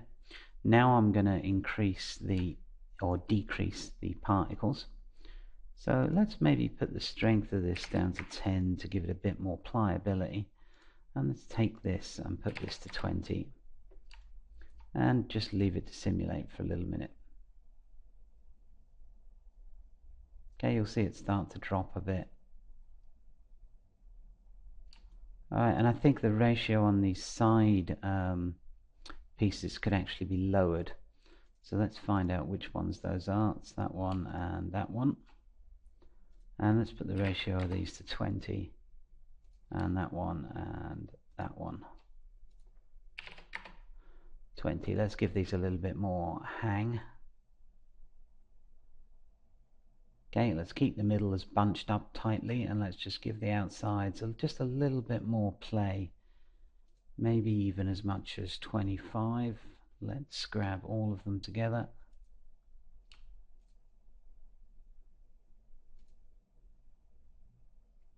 Okay, should be that one. Yeah. Nope. Hang on, I'm going to just stop the simulation while I figure out which lines we need. This one, this one, this one, and then this one. Okay. So let's make this 25 with a strength of, say, 8. And again, this is entirely personal preference. It's how you want this to hang. You know, I prefer it a little looser on the outside, a little more bunched up in the middle. You might even take it just that little bit further. So really kind of loosen up these edges while keeping that middle really tight. Okay, and just give that a second or two to settle down. Alright, I'm going to just stop it there because I don't, as I said, want you guys to just watch the simulation forever. So freeze this, because we're done with this middle piece now. We'll put a nice bit of fabric over there in a minute, but for right now this is fine. And what we want to do is drape some curtains off here. So we're going to need something that's this wide, because this is actually this wide. It's just bunched up. So let's take something that's that wide, like so, and make it a sort of length where it might just hit the floor, about there I would say. So we'll move it into position. Let's get it sort of parallel with this piece here.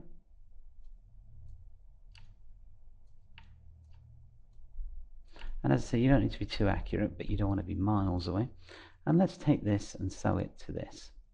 Okay, so make sure we've frozen this and we've frozen the back ones. And now let's just hit go. And what we're looking for is this to drape down and just about hit the floor. Maybe even hit the floor, depending on the look you're going for.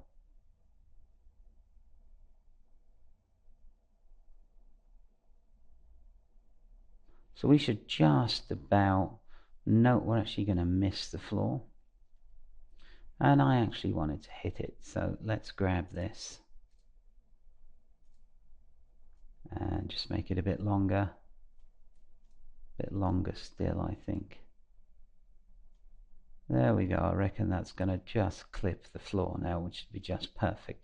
So let's reset the pattern and hit go again. I'll just pause while this kind of simulates downwards. Okay, so that's had a chance to kind of settle down. It swung a little bit first, and now it's all nice and settled. So what I forgot to do is put my cotton material on it, but that's not such a problem. I can just do that now. There we go. And I'll probably simulate out a few frames just to let that cotton material kind of smooth it out a bit. Put a few more wrinkles in there. And then I'm just going to copy this over and stitch it to the other side. So let's just stop that simulation. So let's just Control C and Control V this one. Let's put it over here. Let's freeze this one. Reset the pattern on this one. And bring it into position exactly the same as we did on the other side. Nothing too complicated. And stitch it together. And just let it once again simulate out.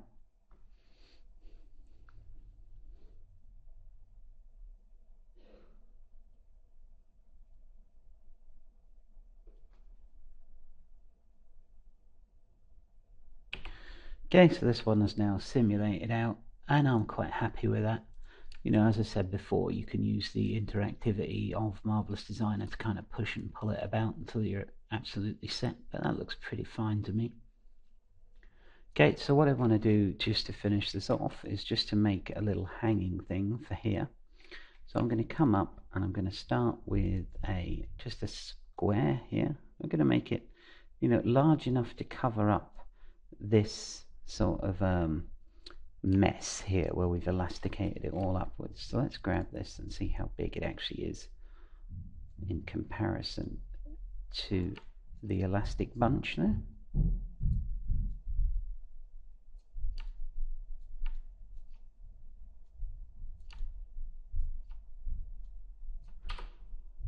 I'll just push F to focus in on the piece I'm working with. Okay, so it's maybe a bit wide. Let's just pull it in. Yeah, a little bit wide. So let's just come up here and use the transform to make it a little bit narrower. Okay, so that's about perfect for me. And then I'm going to come in here and I'm going to use this, which will place a point along the line. Just going to pull in a point there. And now I can pull it upwards. So use this. And actually that's putting a curve in. Don't want that. I'll just undo that.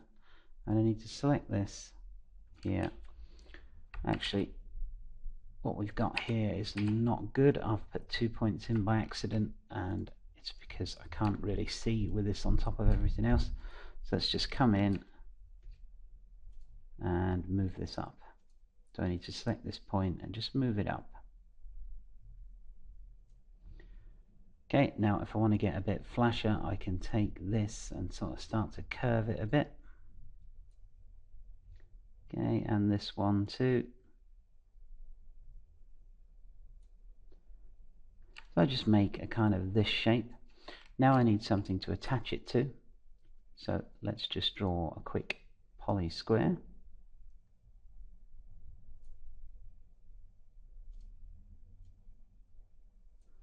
Okay, I'm making it slightly smaller so it bunches up a little bit. And to get the real sort of detail in a piece this small, I'm going to go down to 15. I'm going to freeze this curtain here so we don't simulate that as well. And where did this piece go? All the way up there. There we go. So let's just bring this piece down.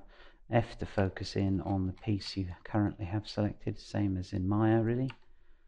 And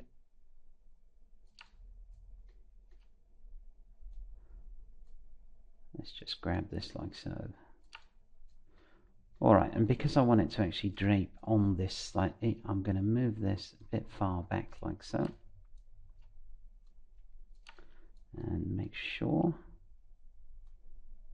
that we're in the right spot on the viewport. As I say, this is definitely not my favourite viewport to work with. Okay, now I'm going to stitch this to this. Right, there we go. And this is at 15. Let's make sure this is at 15 too. and I'm going to freeze this, and then to make sure this swings out nicely, we'll just rotate it upwards a bit and move it forward. That way it should swing down into the curtain. And it's perhaps still a little big, but we can see that after we've done this quick simulation.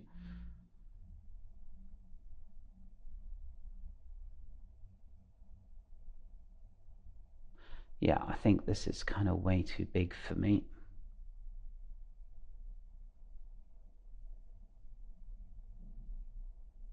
Okay, so let's just shrink it up a bit.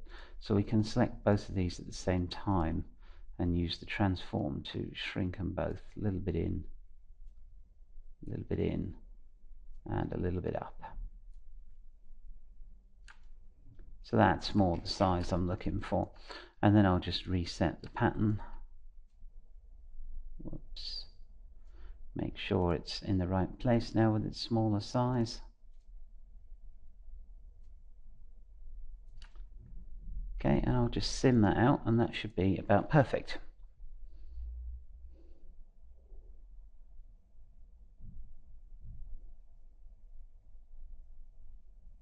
There we go. So I'll just pause while that just drapes down a bit.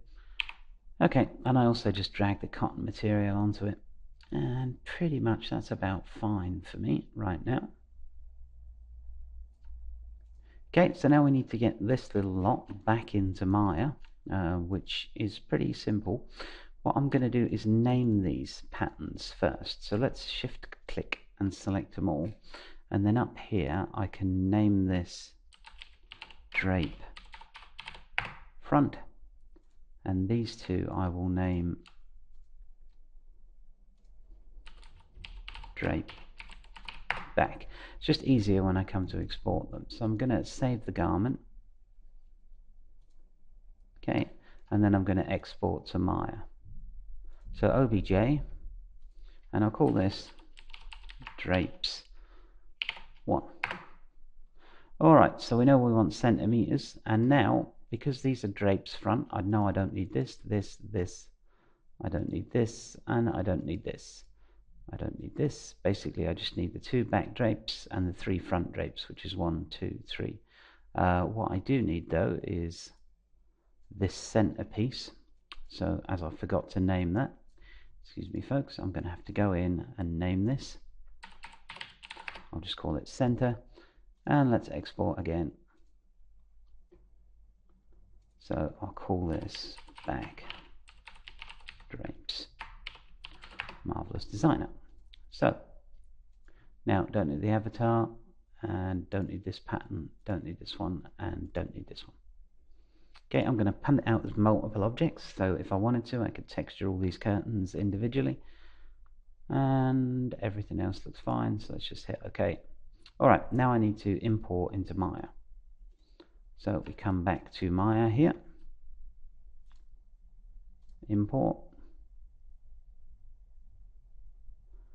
and let's have a look. I need to be in the data directory and back drapes Marvelous Designer. Alright, so there they are. Obviously they're slightly out of position, but that's okay. And I've also imported this, which I do not need. And let's just push these back. Let's center the pivot on that lot, and let's just push these back into the window frame. Okay, so let's take these separately, and then you're just going to have to do some organizing to get those into shape, but that's looking pretty darn good really. Okay, let's put a standard material on this lot just so we can see it without that material from Marvelous Designer, and there we go. Now obviously we've got a bit of bisection with the wall here, so you know, in order to fix that up I probably just scale these in a tad. Whoops. There we go. Kind of perfect really, and there's some very complicated drapery, or would have been very complicated had we attempted it with something like end cloth, in the back of the window there. Let's bring the bed back in so we can get a quick look at it. And there you go. So all that cloth together for the final render is going to start to look very nice. Okay, so I will see you in the next part when we will do some covers for these couches. Now in that part we're actually going to do some animation in Maya, some really simple keyframe animation of this cushion going up and down, and then I'll show you how to export that animation data to Marvelous Designer so we can actually use animated objects to move our cloth around. So I hope you stay with me for that one, and I hope you found something interesting in this part. Thank you very much for watching.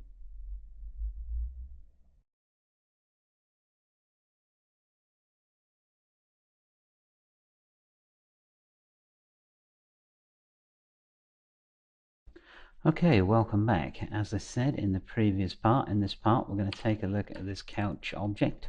And this is a very simple proxy object we made in part 1. It's just intended to be used as a base for simulation on. Obviously you wouldn't want to render this out. So what I'd like to do is get this into Marvelous Designer first of all, but as I mentioned, I actually want to export some animation in this particular instance, because what we're going to do is drape cloth over this couch. Unfortunately, once we've draped it on there, we can then start pinning it and moving it around in Marvelous Designer.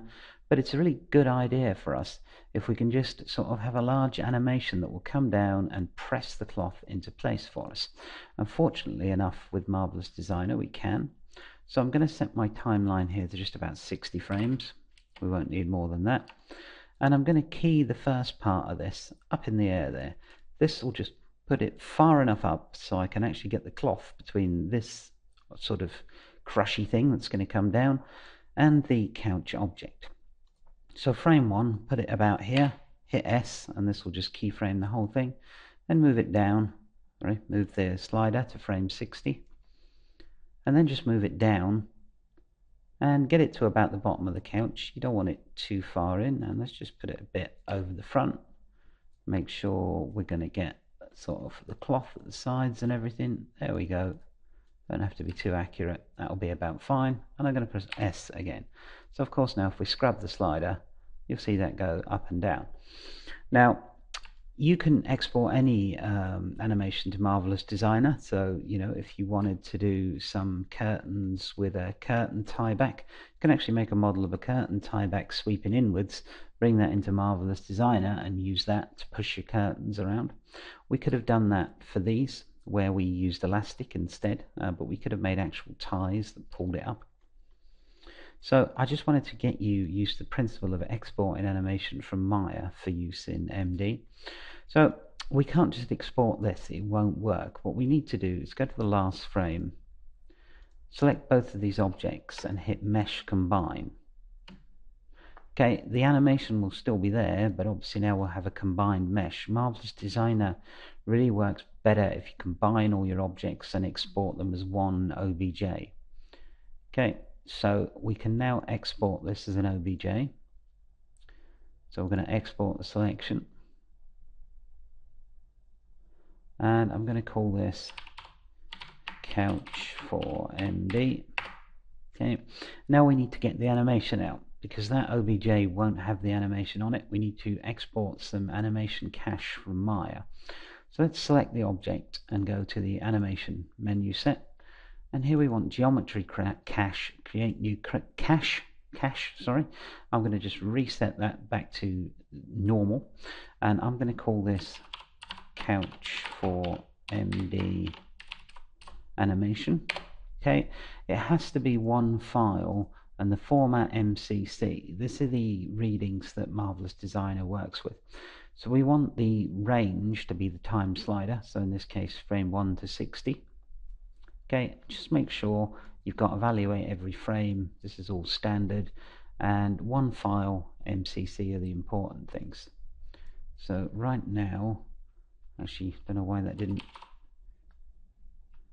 couch for MD anim. There we go. Just when I reset the settings, it obviously reset this too. And let's see where we're going to store that. Okay, so I'm going to store it in final room data, which is, this is my project directory on a network drive here. So just open that so I'll know where it is, and I'm going to hit create. And you'll see that cache out, and this is now saved a XML file and a cache file. So if we go to Marvelous Designer, let's just go for new garment and import first of all our OBJ, and there would be our couch for Marvelous Designer, once again in centimeters. And you'll notice that there is no animation on this. If I go up to the animation tab up here, so there's nothing there really. That's because, as I said, the OBJ itself won't support animation. You'll need the animation cache from Maya. So import vertex animation Maya cache, and I'm going to go up to my network scene directory and final room cache ncache. Okay, so let me just figure out where it saved this, because it doesn't seem to have saved it in the correct place. Let's just geometry cache, create new cache. Okay, it saved it in the data directory. It would normally save it in the end particles cache directory, but obviously I've given it the wrong one. So bear in mind, you need to make sure you know where it is. So we saved it in the data directory, and there it is, couch for Marvelous Designer anim. And again, you've got to import in centimeters, and you've got to tell it what object you want it to refer to. Now we want it to refer to this one. It's the only one in our scene at the moment, so it's nice and simple. Okay, there we go. And if I go to animation now, you'll see we've got this blue bar. This is what's been cached in. So now I've got that animation in Marvelous Designer. So I'll just show you how that would work quickly. I'll just create, first of all, let's find our couch. I'll just create a big sheet to drape over the couch. There we go. Synchronize it over and get it about straight. Alright, so let's just do this really fast just to show you the principle. And we'll go to a particle distance of 40, and I'll just hit simulate. You'll notice this won't move. Now you can't animate in this simulation viewport. You've got to animate the animation menu up here. So now I've got this on, I'm going to select the simulation quality to complete, and this just changes the simulation quality to a higher level. I'm going to click record here, and you'll start to see this move. So this will come in now and push our cloth downwards.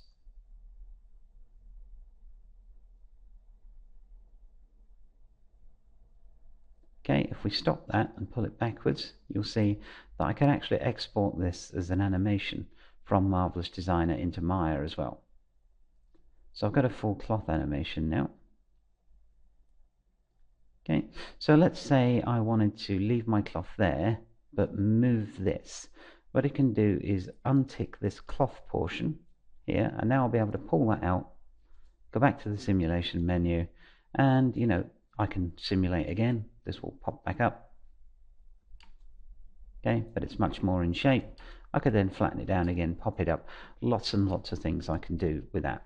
So let's just finish this couch cover, because this is actually pretty simple.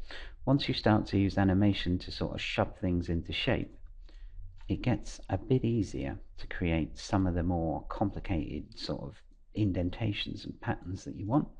So let's just use the transform node and make this a little bigger. And this is just basically telling me that I have a cloth animation, and if I start changing this cloth, it's going to break the animation synchronization, and that's fine for us. Okay, so what I want to see is if this drapes to the floor and this drapes to the floor. Okay, so it does. It's a bit long. Let's just scale it back at the back. Let's see here, that's about perfect. And the front. And a little bit more, I think. And maybe quite a bit more. There we go. And it's a little too wide at the sides.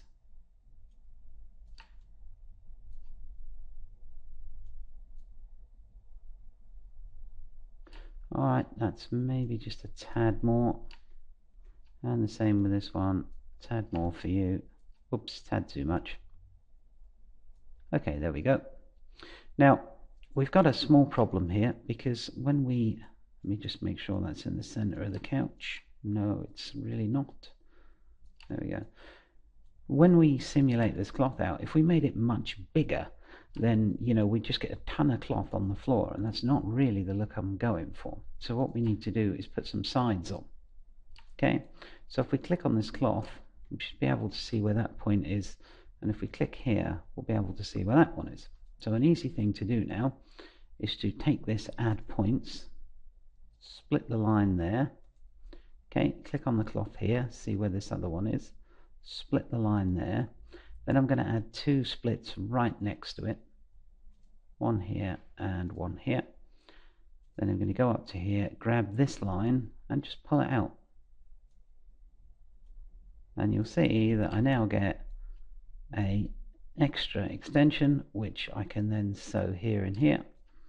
So let's just, again, when Marvelous Designer resets its cloth, especially after you've changed it a bit, it goes a bit higgledy-piggledy. So let's just put it back into position.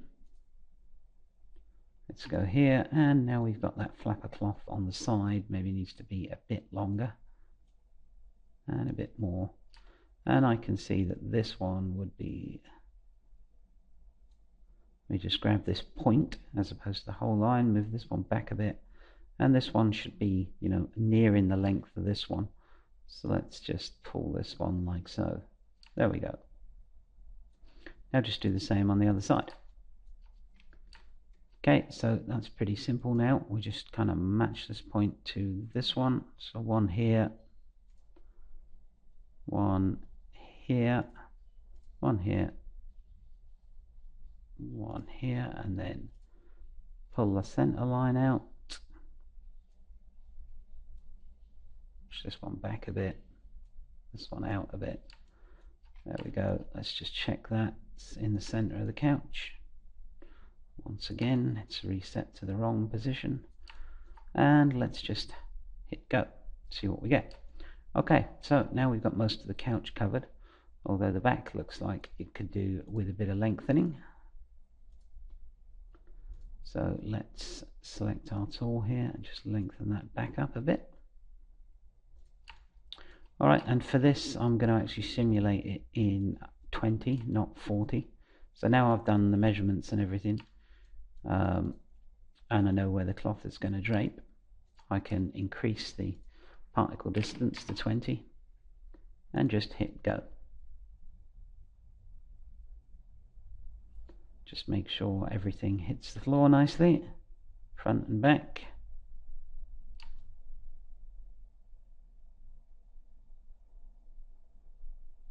And actually we got a little bit too much at the front and not quite enough at the back. So let's just move this back a little bit. There we go.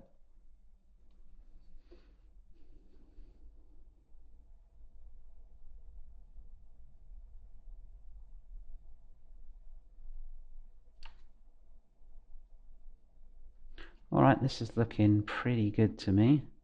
We want a little bit of leeway in the cloth, because when this front thing comes down it's going to pull everything up a bit. So you might even find after the animation is done you're going to need to come in and give it a bit more room to work with. But now we've got everything draped over there, let's stitch these sides together. So this one, so this one, this one, this one, and this will stitch the cover together. So simulate a bit more and watch it be stitched together. There we go. See it draping in.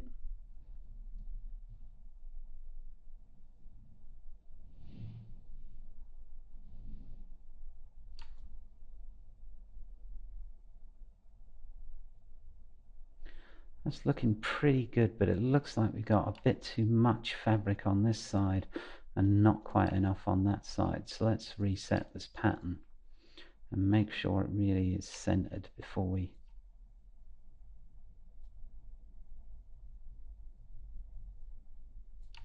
go any further.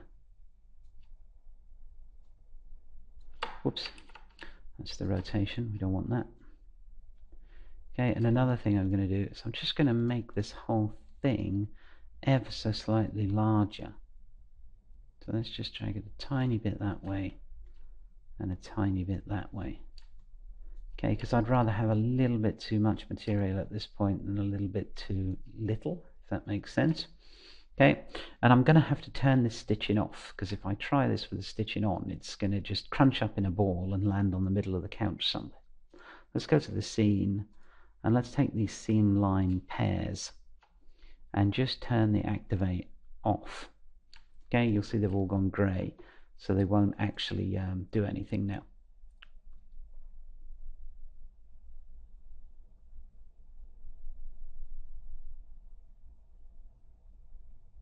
Okay, and this time it looks like I should have plenty of cloth all the way around, so let's let that settle out for a second. Okay, that's nice and settled out, so now we can stitch it back together by just reactivating our seam lines, and you'll see them show up there in the viewport, and stitch.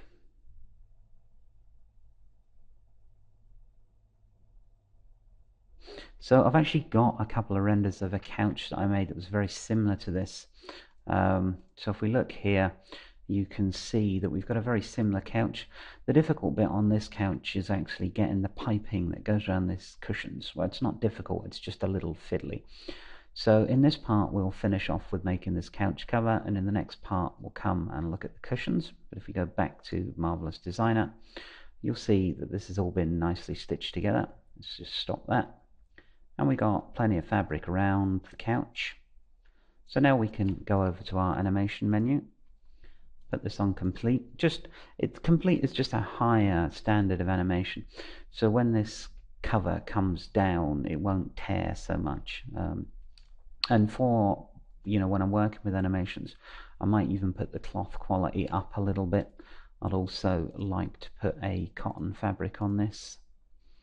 And there is plenty of fabric presets about, so you don't have to always use cotton. It's just I find it a really good material for this kind of thing.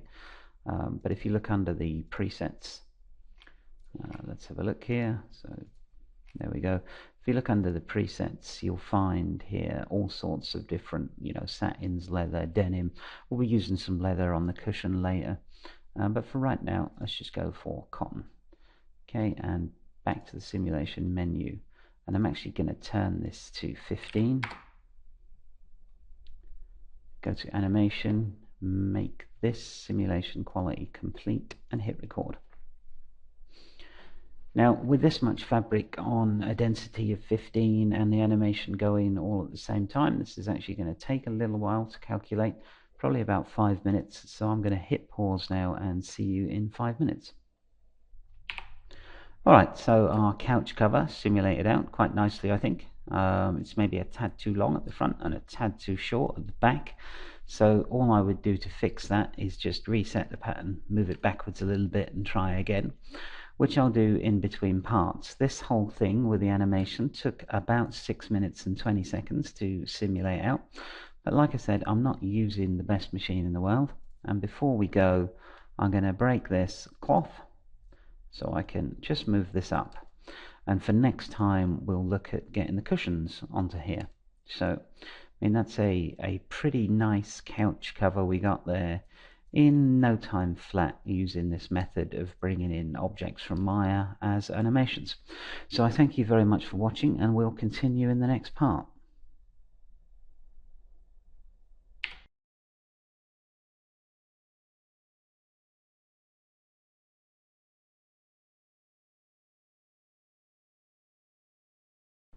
Okay, welcome back. So I got my cloth reanimated in, and I just put a little kink in the back to get the length in there, which you can do with this curve line tool. Okay, it's all nice and simple. Just basically shorten that front up a little bit and lengthen that back out a little bit, and then reanimated here. So now I want to talk about getting those cushions in. So let's freeze this cloth for a start, because we're not going to need this for anything at the moment. And let's make the cushions. Okay, so I'm going to grab this and just shove it out the way for now, as we won't need it. Right, and let's make a start on some cushions. So we know we're going to want cushions, we're going to want two, about half as wide and the same width as the couch. So that's just telling me I'm going to break the synchronization on my cloth animation, which we already knew and is absolutely fine, as we are not actually exporting the full animation. And I'm just going to sort of lower this on here and get it an appropriate size to be one couch cushion. So this is probably a bit too big. So let's come in and use our transform and make it a bit smaller. Okay, and it's probably a bit wide too. It's not hard to tweak this later. So let's Control D and Control D. That's not going to do it, is it? In Marvelous Designer, that's just going to turn the synchronization off. So Control C and Control V, and let's paste another one in here. And let's put them both together and see if they'd be about the right size for cushions if we had two on there. And I think that's about perfect. We may have to do some final tweaking, a little adjustment later on, but not really a problem. Okay, so let's stitch these together. So I'm going to move these up on the view so I can still see the couch, and I'm going to flip one of these 360, this bottom one, so I have both the bottoms connected together as we've done before. So basically I want the tops together facing outwards and the bottoms together. Let's just move this off the couch for now, because we're going to simulate these cushions just on the floor for a second. Okay, and if we just sew these together, they'll just be great big poofy pillows basically, and we want more cushions like so. Okay, so how I'm going to do this is I'm going to introduce some side panels to these. So in fact I'm just going to Control C and V these two, and then I'm going to use the transform constraints to make them a little narrower, and then C and V, two for this side, and then we'll do the same again to make the side ones, except this time we'll transform them in this way.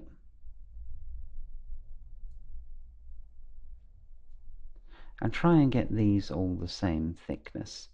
So let's have a look at the thickness of this line length here. So if I just select just this line, I'll be able to see that this line length is 75 centimeters. So if I come in and make that 80 centimeters, okay, let's make that 100. Okay, that's not actually changing on here. So let's undo that. So we're going to have to do that slightly different way. Let's check out this line length.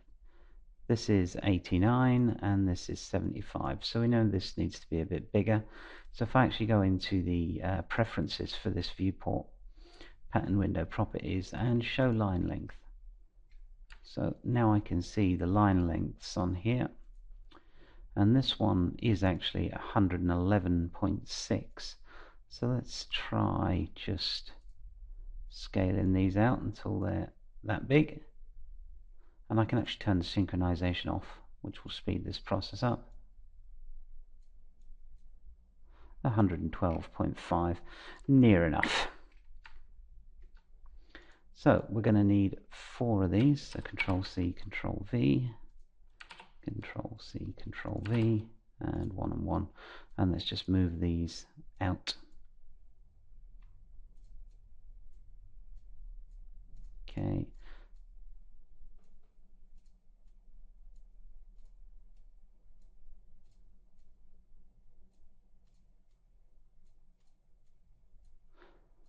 You know, I find Marvelous Designer can be quite a pain for moving stuff like this, but shouldn't take too long. Alright, now we need to stitch all these bits together. So let's just reset everything here and let's start moving this into the right place. So here we go. Let's get this one around here like so.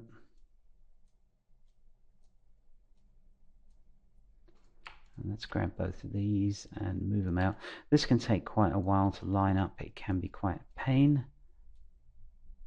but you know, it's not too bad. Alright, so this is a long piece.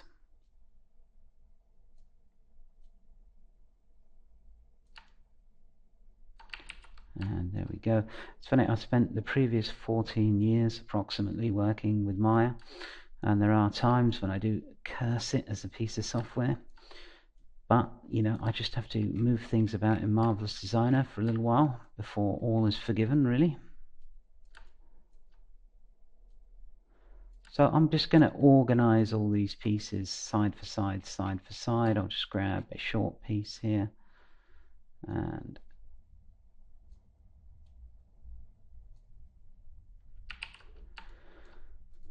let's move this in.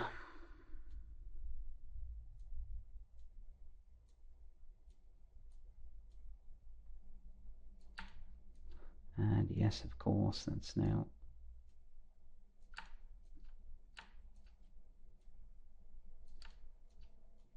So luckily enough, these don't have to be perfect, otherwise we'd be here for a while. And there are more efficient ways to use this viewport that take a lot more setting up. So, you know, it's horses for courses. Sometimes it's just a little slow. And I'm actually going to pause the video while I just move the last two pieces into position. Okay, so I've finished moving these pieces into position, and we actually created 4 extra pieces of this because I was going to do 2 cushions, but what I think I'll do now is do this 1 cushion and duplicate it across, because this lining up's a bit of a pain in the backside. So I've just got rid of that extraneous edge pieces here that we didn't need, so we're left with 4, a top and a bottom. So what we want to do is connect all of these pieces together. So let's take a look at this, and I'm going to put the synchronization back on so I can see the stitch marks, and I need to connect this edge here with this piece here. So let's use our sewing kit and go ahead on that one. I think it should be this. No, actually it's the other side. So 1 and 1 like so, and what we've done is we've inverted it, so let's get it done right. There we go, that's that piece in. Now we need to connect this edge, so this edge here with this edge here. So again, just like so, and that's perfect. And now it's this edge here with this edge up here. There we go, and this edge to this edge, and that's come in twisted, so we'll have to put 1 mark here and 1 up here. There we go. And now we need to do the bottom, so we need to go from this edge right here to this edge right here, nice and easy, and this edge here to this edge up here. And is the stitching on that straight? No, it isn't. So I think that was, yep, this edge to this edge.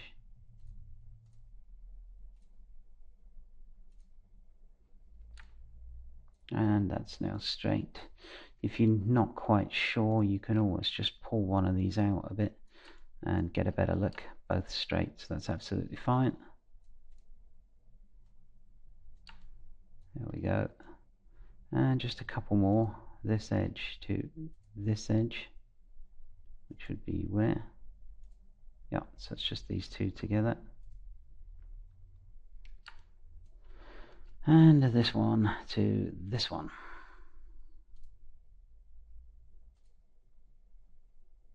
And of course the last one in is crossed over, so there we go. Perfect. So if I simulate now, you'll see that all stitched together like so.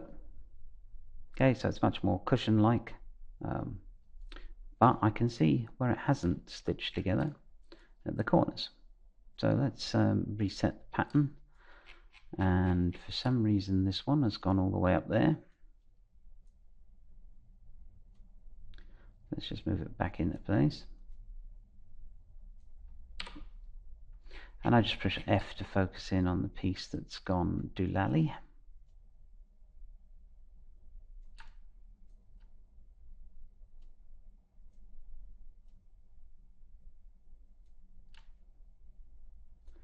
Okay, I can't really see which way around the stitching is, so I'm going to move it around a bit, and I need to flip it this way to straighten the stitching back up. This reset pattern thing is normally works just fine. Sometimes lately it hasn't been, so I think maybe I might have a fault in this particular version. Now we need to stitch this and this together, so let's go this and this. Okay, quite a lot of stitching for this, and there we go. And now this side and this side. So let's take a look at where they might be, there and there. Okay, good. Excellent, just two more to go. So here and here. And they're crossed over, so gonna have to go here and here. There we go, and one left. Hallelujah. So on there and on there.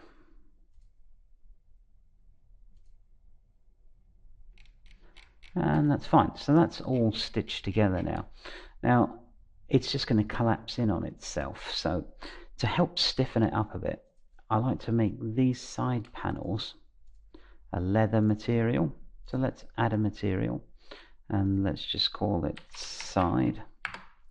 And let's use the preset leather belt, which you can find here, leather belt. There we go.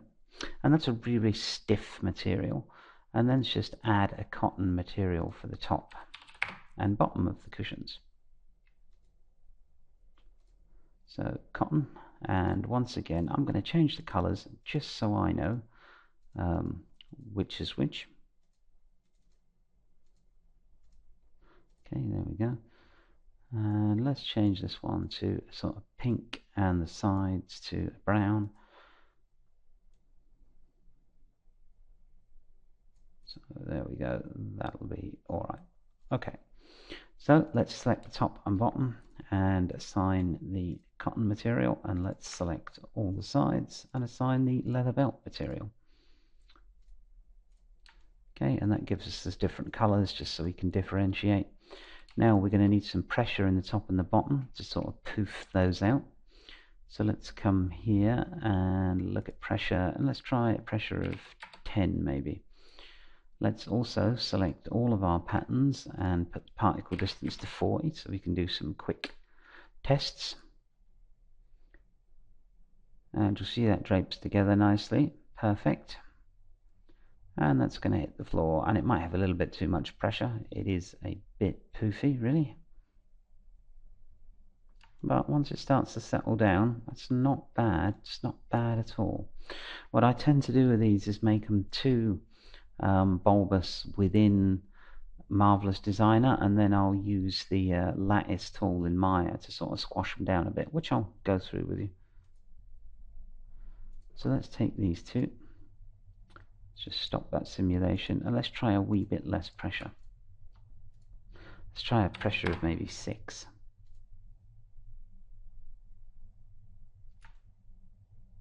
Okay, actually that's looking pretty good, really. So let's see what happens when we dump our friend here. Actually, I need to select it all on our couch. Let's make sure we're not bisecting anything. We are a little bit at the back maybe. No, we're absolutely fine. So down you go.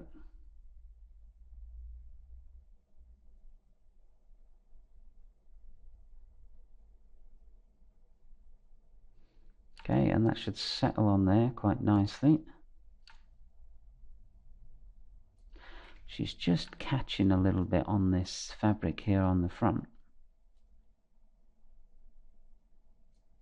So we can pull it around a little bit, sort of knock it into shape. Like so. Because you don't want this to be perfectly flat kind of thing, just give it a minute to settle. And what I'm going to do before I actually give that a minute is so Control C, Control V, and just paste another one of these in here. And I'm just going to put this one sort of here.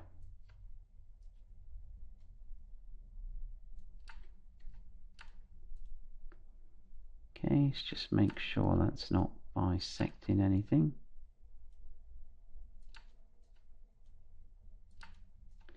Alright, and let's let them both settle together.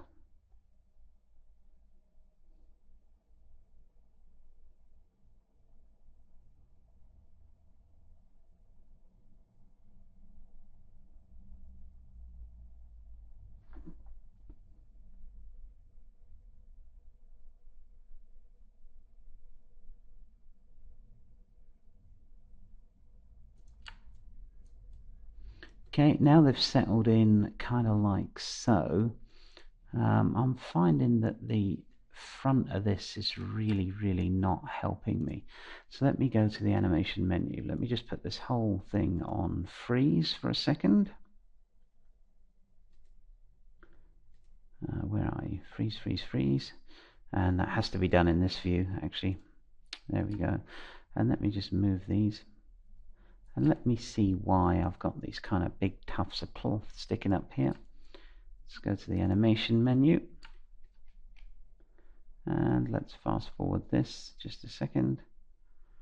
Alright, it's because my object that flattens this down wasn't far forward enough.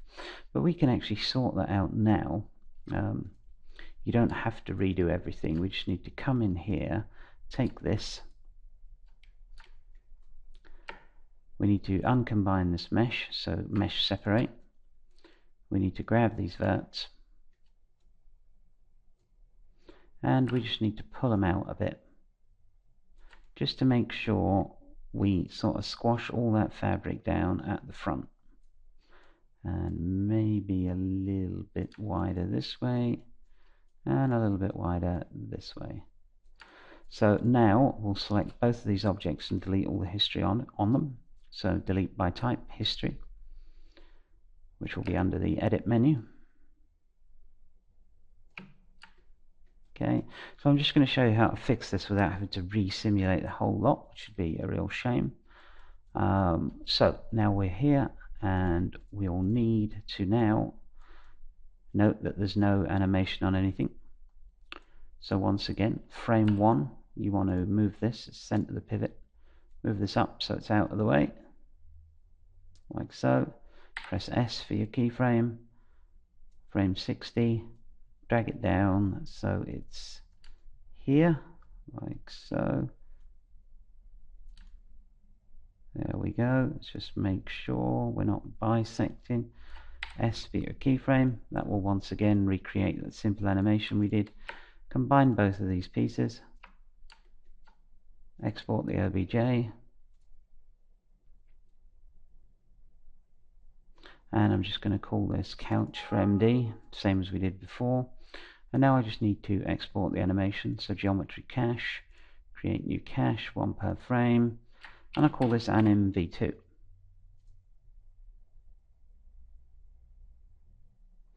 Okay, so there we go. Now we need to, in Marvelous Designer, kill this cache, go to the simulation menu, read in another cache. So open import OBJ first. Let's import the new couch for MD. There we go. Alright, so the new couch has come in the same place as the old couch. However, this is now long enough to push this fabric down and stop our cushions getting all bunched up. Alright, so let's now just go to the animation and import that. So import vertex animation, Maya cache version 2. Okay, there we go. Animation, and now I'll be able to lift this one up and down. So I'll leave these two pieces frozen. I'll unfreeze this one, for which I'll need to go to the simulation. Okay, and then I'll just run my animated smashy thing again. So let's just hit record. And that will now just run the animation again. So I'll just pause while this just reanimates this coming down.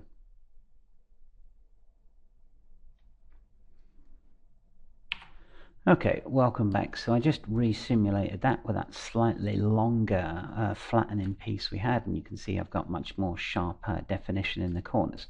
Now, one of my favorite things about Marvelous Designer is that whole resim and save out from Maya process took less than 10 minutes. So it really gives you a lot of freedom to really experiment with some wacky ideas to see what you can come up with. Whereas, stuff like RealFlow, for instance, you could be simulating for days or even weeks at a time.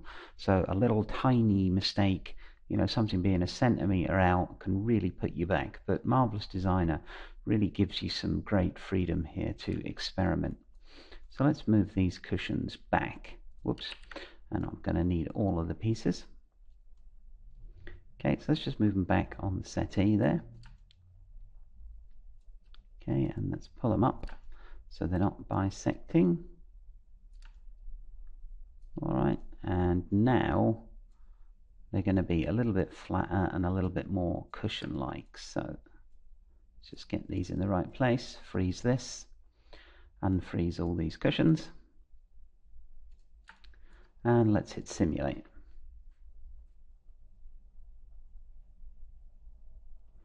Whoops, and I can tell already that I did have that bisecting in the back. You can tell there, by the way, it's got all scrunched up and everything. So let's just pull it out. Let's give the simulation engine a helping hand and try that again. Okay, I can see this one's coming a bit out of shape, so let's just pull it back in there. Let's pull this one over a bit. And as I said, really quite interactive stuff here. Okay, come on you, a bit further inwards.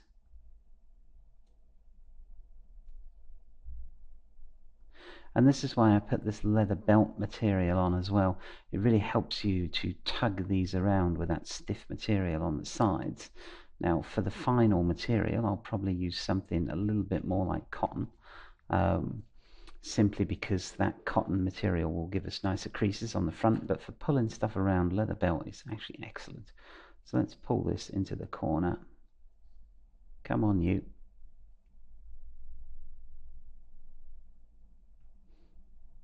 I mean, just really quick to actually get this done.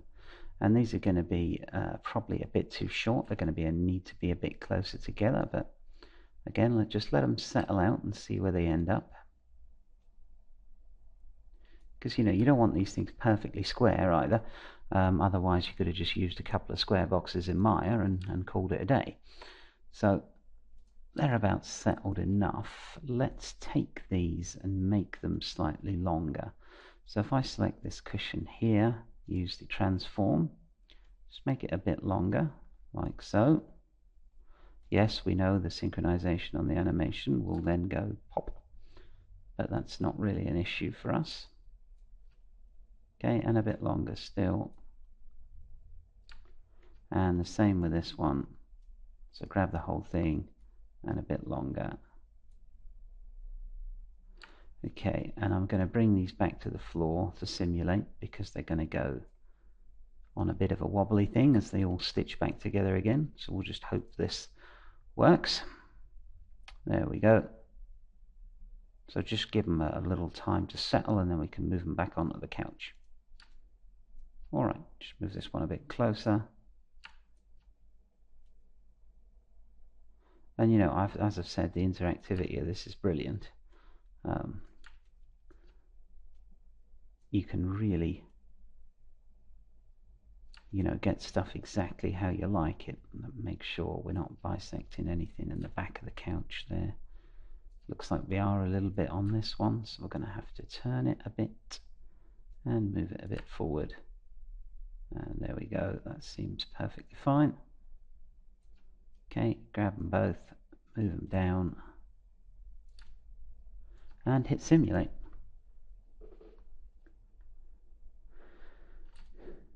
Okay, now we can grab them by their leather belts and pull them together a bit. Oh, I see that one must have been bisecting the couch a bit there when I originally simulated, so once again let's just pull it out a bit so it's not.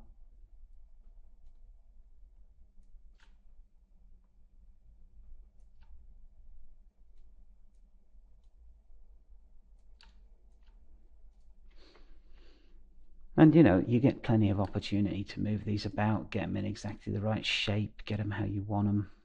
It's just a really nice process, really, compared to many other forms of simulating we see in 3D. Okay, when you're happy with the kind of placement of these cushions, I mean, let them settle, obviously, we can then turn this front material back to something that's a bit more, you know, creasy than that really tight leather belt. And in fact, I might just give this one a bit of a pull so he comes up a bit more snugly with his, whoops, not too much, and you a bit more in there we go. Okay, and now I might increase the pressure a little bit as well.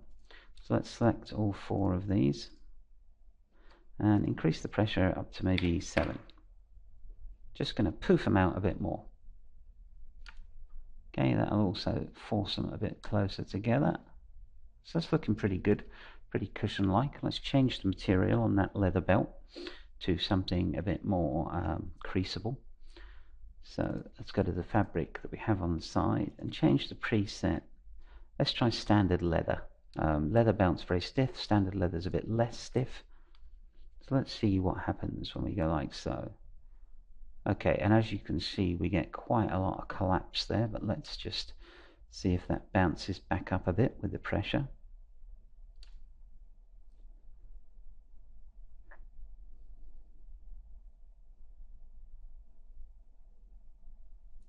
No, so it looks like what we've got there is not enough pressure. Let's put more pressure on here. So let's go as high as 10.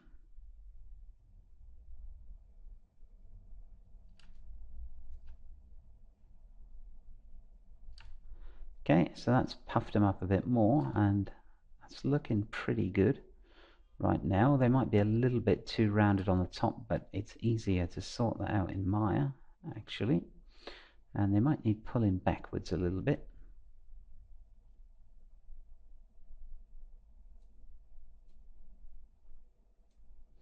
So let's just give them a shove backwards. And this one too, shove backwards a little bit. And let me just stop that simulation. Because of the really low density on this cushion here, it keeps bisecting with that back geometry. Let's pull it out so it's not.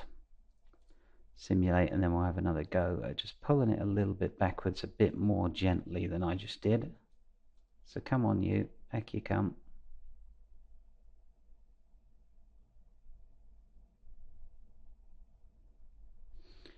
Okay, and now we're going to increase the, yeah, you see I bisected it with the back of the couch again. So I'm going to have to increase the density. And of course, what I just did there was hit reset pattern, which is exactly what you do not want to do. So let's see, no bisections. And let's grab the whole lot of these and put the particle distance to 20. Okay, now I'm going to simulate these out until they settle down, so I'll just pause to do that. Okay, so welcome back. I'll just let those settle down a bit, and they've settled very nicely into place.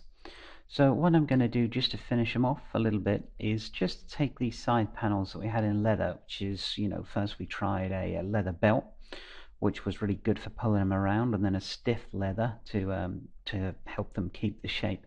But I think they'll actually be fine if we swap them out for a standard cotton. So let's select them.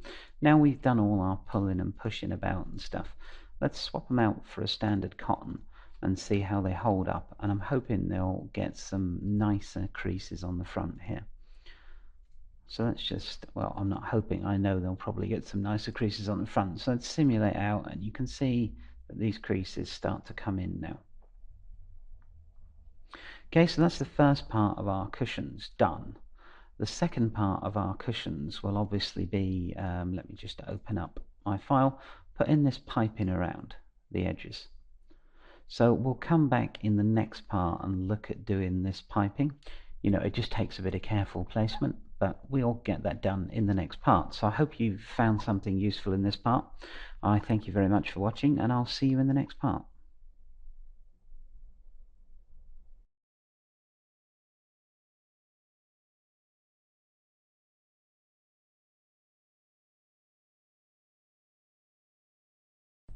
Hi, welcome back. In this part we're going to take a look at creating some piping for the edges of our cushions here.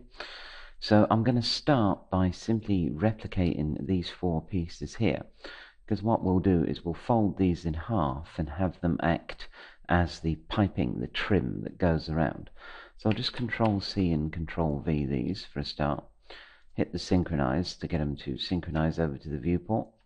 I'll then freeze both of these cushions. So easiest way, just select them all and freeze, and then I can reset this pattern. So this gives me a basis to start to work to create the piping, and the reason I copied these is because now they're laid out in approximately the right place. What we do have, you can see, is some stitching still on there. So if we select here the edit seam lines, I can see where that stitching is, so I just click it and delete.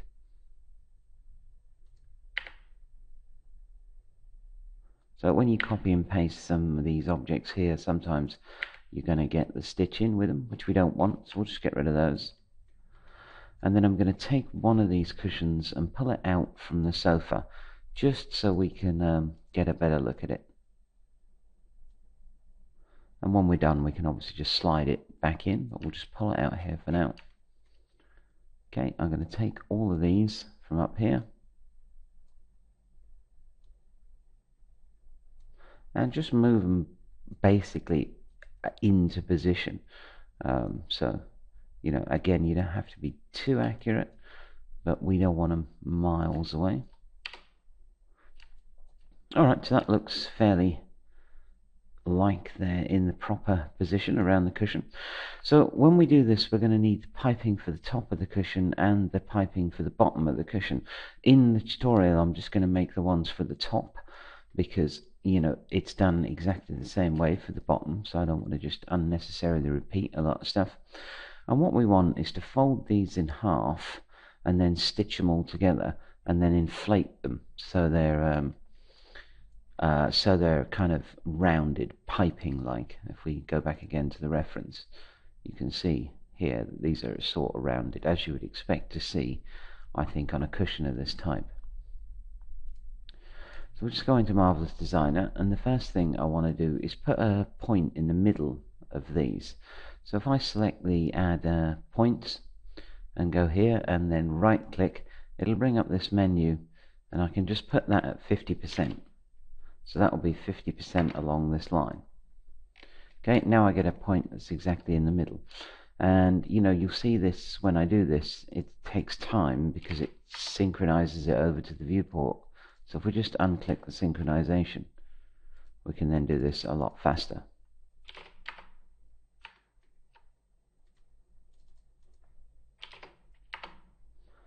And just do these last two.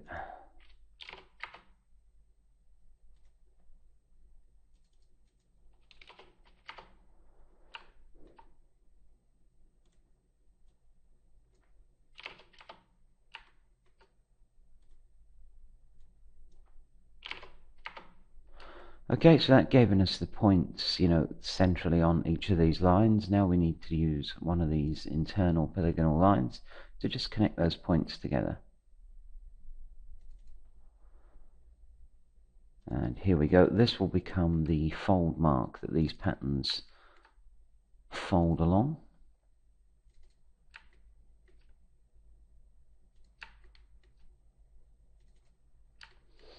Okay, there we go. Right, so at the moment they're not obviously attached to anything, so let's go ahead and take care of that. So we'll find out what this top piece is, or where it is in this pattern view. So we'll just click on it, so it's this piece. Let's just move that here. It doesn't really matter where you move things in this view, but it can make it, you know, easier when you're sewing stuff together. So let's sew this to this and synchronize across, of course, and we'll be able to see the stitch lines. This to this, this to this, and this one to this one. Alright, so that's got them stitched up to the cushion. We're also going to need to get them stitched together here on the corners. So we're going to stitch this here And we're just going to stitch around, making sure we don't have any cross stitches. We look fine.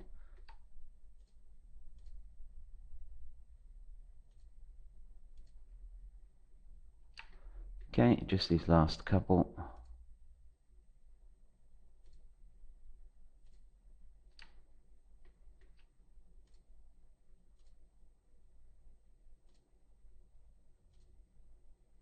And there we go. So that's all stitched together.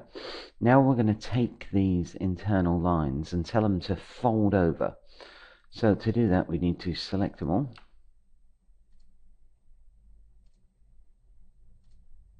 Okay, and we want to put the fold strength to something quite high, like 80, and the fold angle to 0. Now, if I were to simulate now, these would try and snap together and snap to the cushion, and what I want them to do is fold over slightly before they do that. So we'll come to the scene, and we'll just take the last 8 seam pairs that we put in, and those are the stitch marks, so 1, 2, and turn them off. You'll see them go grey in the viewport here. Okay, so what are we doing here? Okay, we have more than 8. Obviously, because we've got these ones here. So let's just take these and 6 and 9. So, okay. And I'm just going to select all the seam lines that we just put in. So I think it's just from there to there. No. Got an extra one there, folks. There we go. And I'm going to turn all of those off. So when I simulate now, you'll see these fold in half. You see?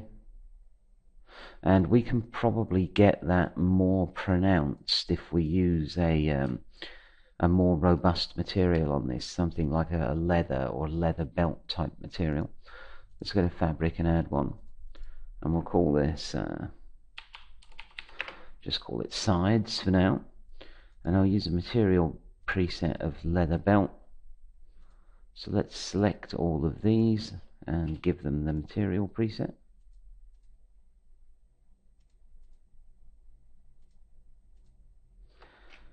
Okay, and material preset sides. Alright, so we'll just reset and go again, and you should see these now get a more pronounced fold mark. So you can see they're really kind of folding in half now. Now what we need to do is stitch them together. Now they've got that initial fold in them, we can now stitch them together this way. So it's just grab our sewing tool here and just stitch this side to this side. And which one was that? Yeah, we can see it here. So that side and that side are now stitched together, so they're going to pull towards each other, of course. This one and this one, this one and this one, and this one and this one.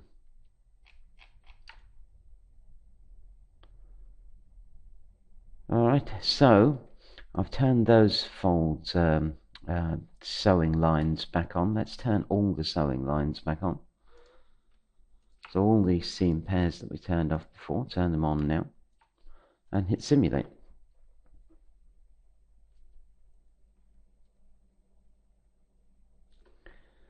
And let it settle down, make sure it doesn't have any bisection.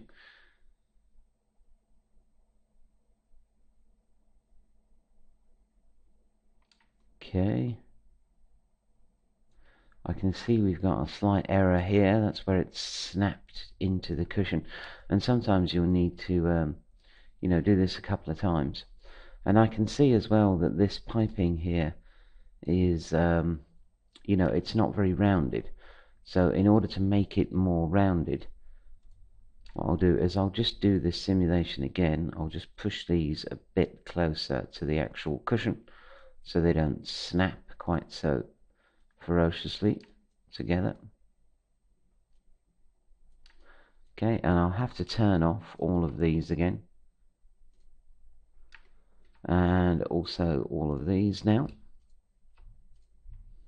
Okay, so we just want them to fold over a bit first. Okay, now I'll turn on the ones that stitch them together.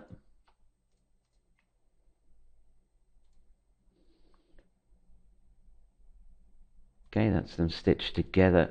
And you know, if I want to get this a bit less shock to the system, what I can do is I can come in and turn these to where they're facing, so the stitch marks are actually facing the cushion they're going to attach to.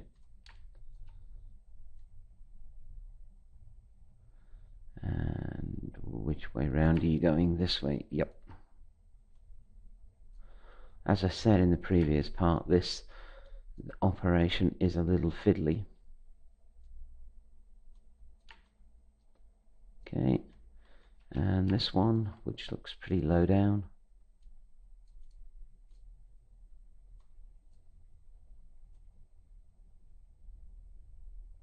Okay, so that's given them a best chance now to sort of snap to the cushion with the least possible shock.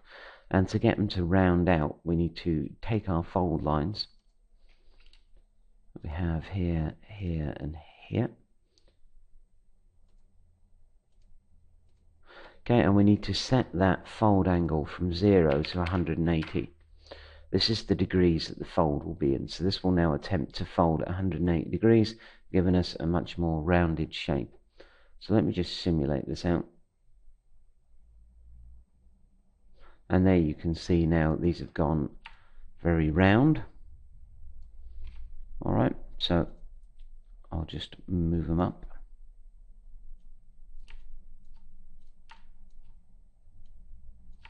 And then of course I'll have to activate our stitching here, and the stitching that stitches the pipes together across the sides. Alright, let's just make sure there's no bisection going on. Okay, let's come in and turn all these seam pairs on. So you'll see they've all gone coloured in the viewport now. And simulate.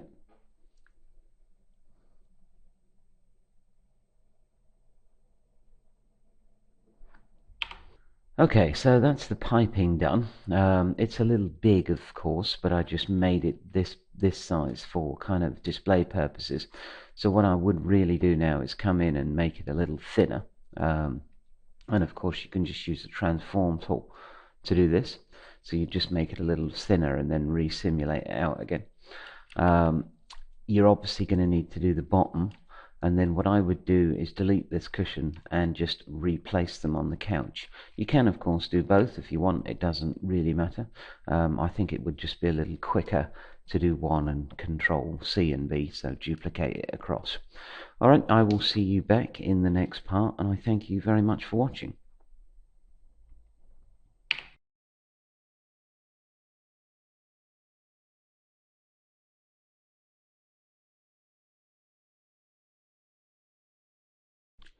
Okay, welcome back. In the last part we looked at putting this piping on our cushions here, so I've just gone ahead and taken the liberty of doing both cushions. So, you know, what we need to do now is bring this into Maya and give it a quick edit, because I really don't like these bulges at the top. They're a little bit too big. Now we could take less pressure off these. So if we have a look at our cushions, you'll see we've got a pressure value of 20 at the moment. So I inflated my cushions quite overly much. Now there does come a point with any simulation where it becomes easier just to throw the model in a 3D application and edit it directly. So let's do that. Let's just export this as an OBJ. Okay, and I'm going to call this couch from MD. So you'll see that I've gone and renamed my objects here, and I don't need the avatar. I'll take cushion 1 and cushion 2 and the main pattern, which will be this one here. Let's just make sure I don't have anything I don't need. No. Output in centimeters. Okay. Now if we pop open Maya, let's hide our proxy object here, because we are going to replace that now with our cloth object. So just Control H, and let's import this. So import. Okay, and let's import our couch from MD. Okay, so that's come in with the Marvelous Designer materials on it, which we'll sort out in a moment. And you'll see it's come in as one object. Now, if we do a mesh separate, that should separate out into its component parts. Okay, there we go. Sorry, viewport hiccup there. Alright, so I've got the two cushions and I've got the main kind of body of the couch here. So, as I said, I wanted to flatten these out a bit, so we're going to use a quick lattice deformer for that, and I'll grab and hide this table so it doesn't keep getting in the way. So just Control H on this. Let's come in here and add a lattice deformer to this. So just to create deformers, and I'll use a lattice. Okay, and the basic lattice that comes in, we don't really need that many divisions on this, so I'm just going to click the lattice point, grab all those four and start pulling this downwards a bit. And I'll grab all these ones and yank downwards a bit and just kind of flatten this cushion out. You know, you can take a bit more time than me because I kind of don't want to spend too much time on this. Alright, and it looks like we've got a bit of bisection with the back of the couch, so if we just grab these back lattice points here, we can start to really sort of get this thing into shape.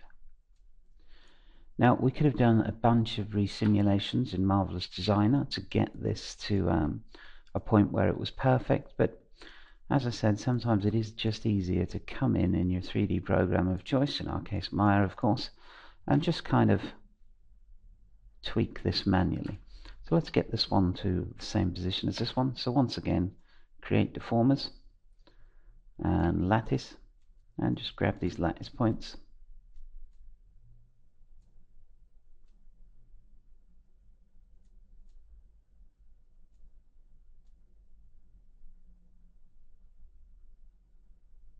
Okay, and you can leave your couch cushions kind of puffier if you want to. It's really personal preference for how you want the end result to look. But for me, that's looking pretty good. So I'll take the lattices off these. I'll just go edit, delete by type history. And that leaves us with a little more realistic couch cushions, I think.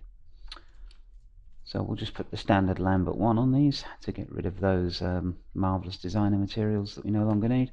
And there we go, one couch. Okay, now I'm not going to go through the process of doing this one as well, because it's exactly the same as how we did this one.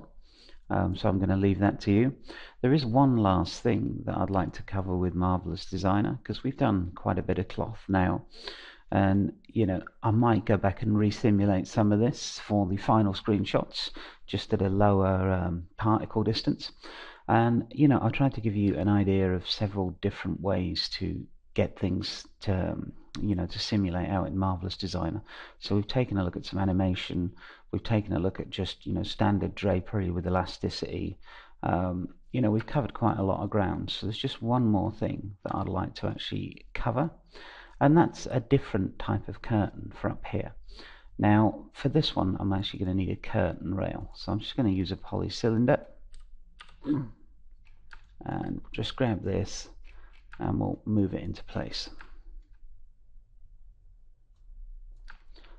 In fact, what I'll do is I'll just pause here and I'm just going to create a quick curtain rail. Okay, so I've made the quick curtain rail here. Now I've just put it into position above this window where I would normally want it, so I'm going to have my curtains kind of draped down here.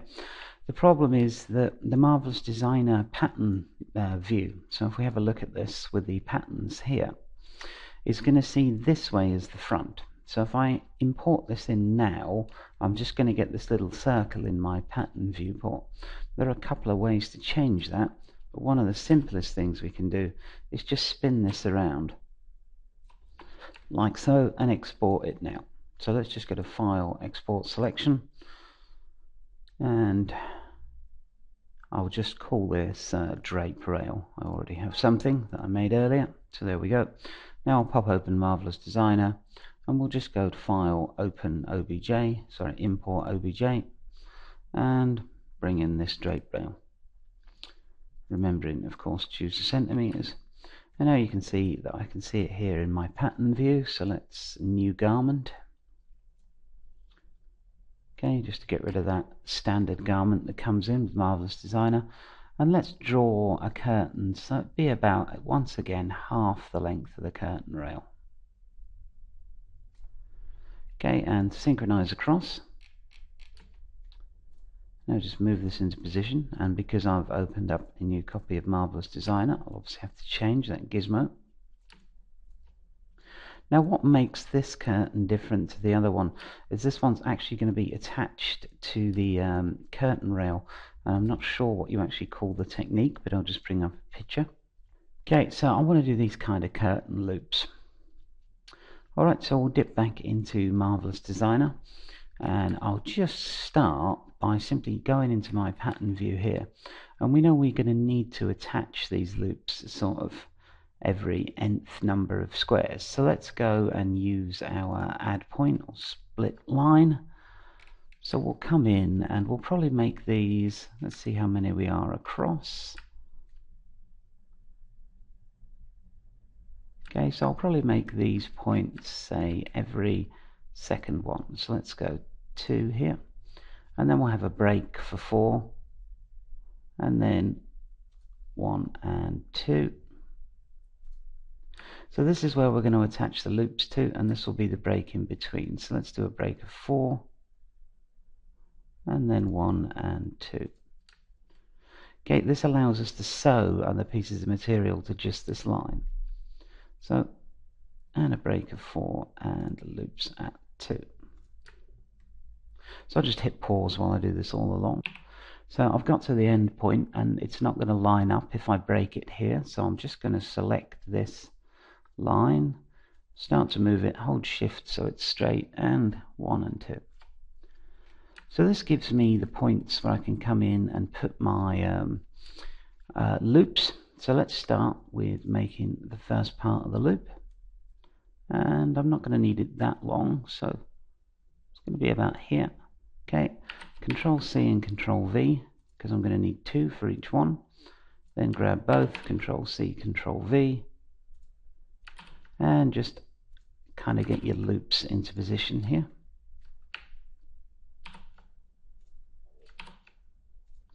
Right, then we're going to need to line them up on the viewport. So easiest way, select them all here once again and move them in.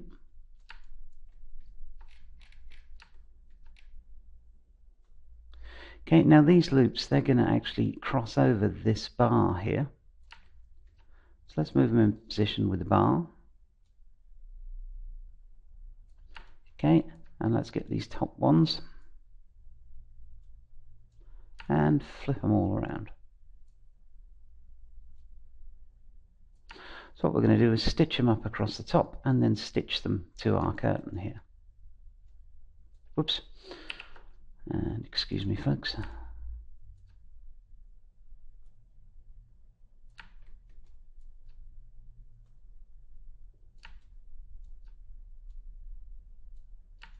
Okay, and I want to get these fairly accurate. Don't have to be, as I said before, spot on perfect, but you do want to get them sort of close-ish. Alright, there we go. So now we can proceed to stitch these to each other. So just come in here, use our sewing tool and start stitching. And you'll see that one there has been stitched, so we'll just come up all the way along the line.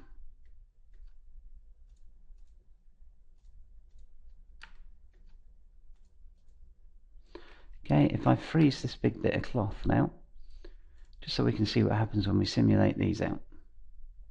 There you go, curtain loops. So now all that remains to be done is to stitch them to this. So before I do any of that, because this wants to be a nice strong material up here so it doesn't break, for the time being I'm just going to add a new material to it, and I'm going to make it leather. So let's come down here and make this fabric 1, and let's make fabric 1 a leather preset. Okay, now with this still frozen, I'm going to actually stitch those together and make sure they all drape nicely across here. They do. Now I'm also going to give them a lower particle distance. This will help them not tear through the pole when all this weight is put on them. So let's just pop them back out again, go to scene. In fact, we can select them all here. We'll give them a particle distance of 10. Now that's pretty low, but these are such small objects that it'll still be pretty quick to simulate. There we go. So now we need to come in and stitch the bottoms of these to this thing. So let's move this thing into position. Okay, it looks about right, and get stitching. So free sewing tool, this one to this one, and this one to this one, and just go along and do that all the way along.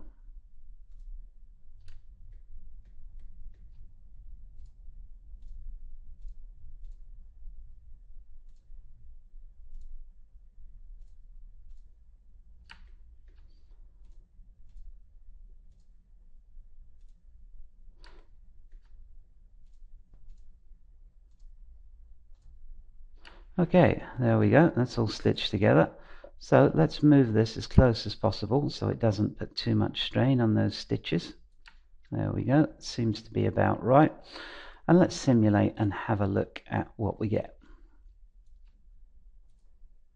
If be possible, we'll get some tearing here. Okay, that's fine, perfect. So now let's unfreeze this and simulate proper.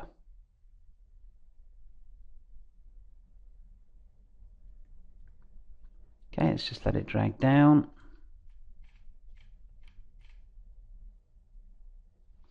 Alright, and there we have a curtain hanging from curtain loops. Now you can obviously come along now and start pulling this about, so it's, you know, a bit more attractive, because at the moment it's kind of just all bunched up in one place. So I'm just going to pull these loops up the top here, sort of get it a little bit nicer pattern in the whole thing. And you can see then I start to get that kind of downward cloth look that we would go for.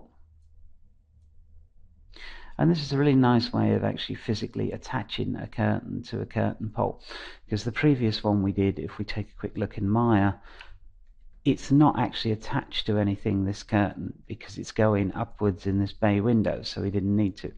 So I thought I'd just tell you another technique of actually attaching a curtain to something if you don't have the luxury of a bay window to kind of hide behind. So I'll just come in here now, and I'd keep moving these around until I got the drapery that I was happy with. Okay, and obviously you might need to adjust the length of this to fit your curtain and spend a little bit of time playing around, you know, just to get that drapery how you want it. But for me, these are also a bit wide, these curtain ties, you know, so you could go in and make them a bit smaller.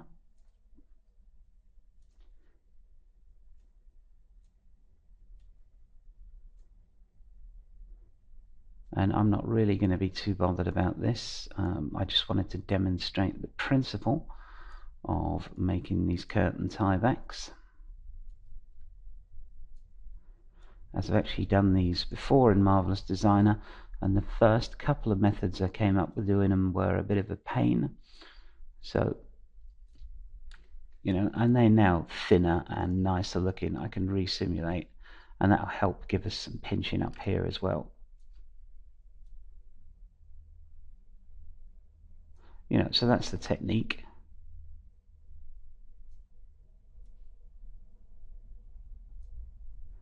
And there we go. So I'll be pretty happy with that as a sort of hanging curtain. It's nice to see these loops in. And now I could go ahead and model a bit nicer curtain rail for it. Alright, so that pretty much brings our Marvelous Designer tutorial to a close. I hope you stayed with me through both volumes of this, for both the modeling and the Marvelous Designer bit, and if you did, I will see you back in the texturing, where we'll be going over a couple of different volumes for at least Mental Ray and V-Ray, probably Maxwell too. So thanks for watching, and if you have any questions, you can get me on our forum over at SimplyMaya, and you know, if you need any help, drop me a line. Cheers.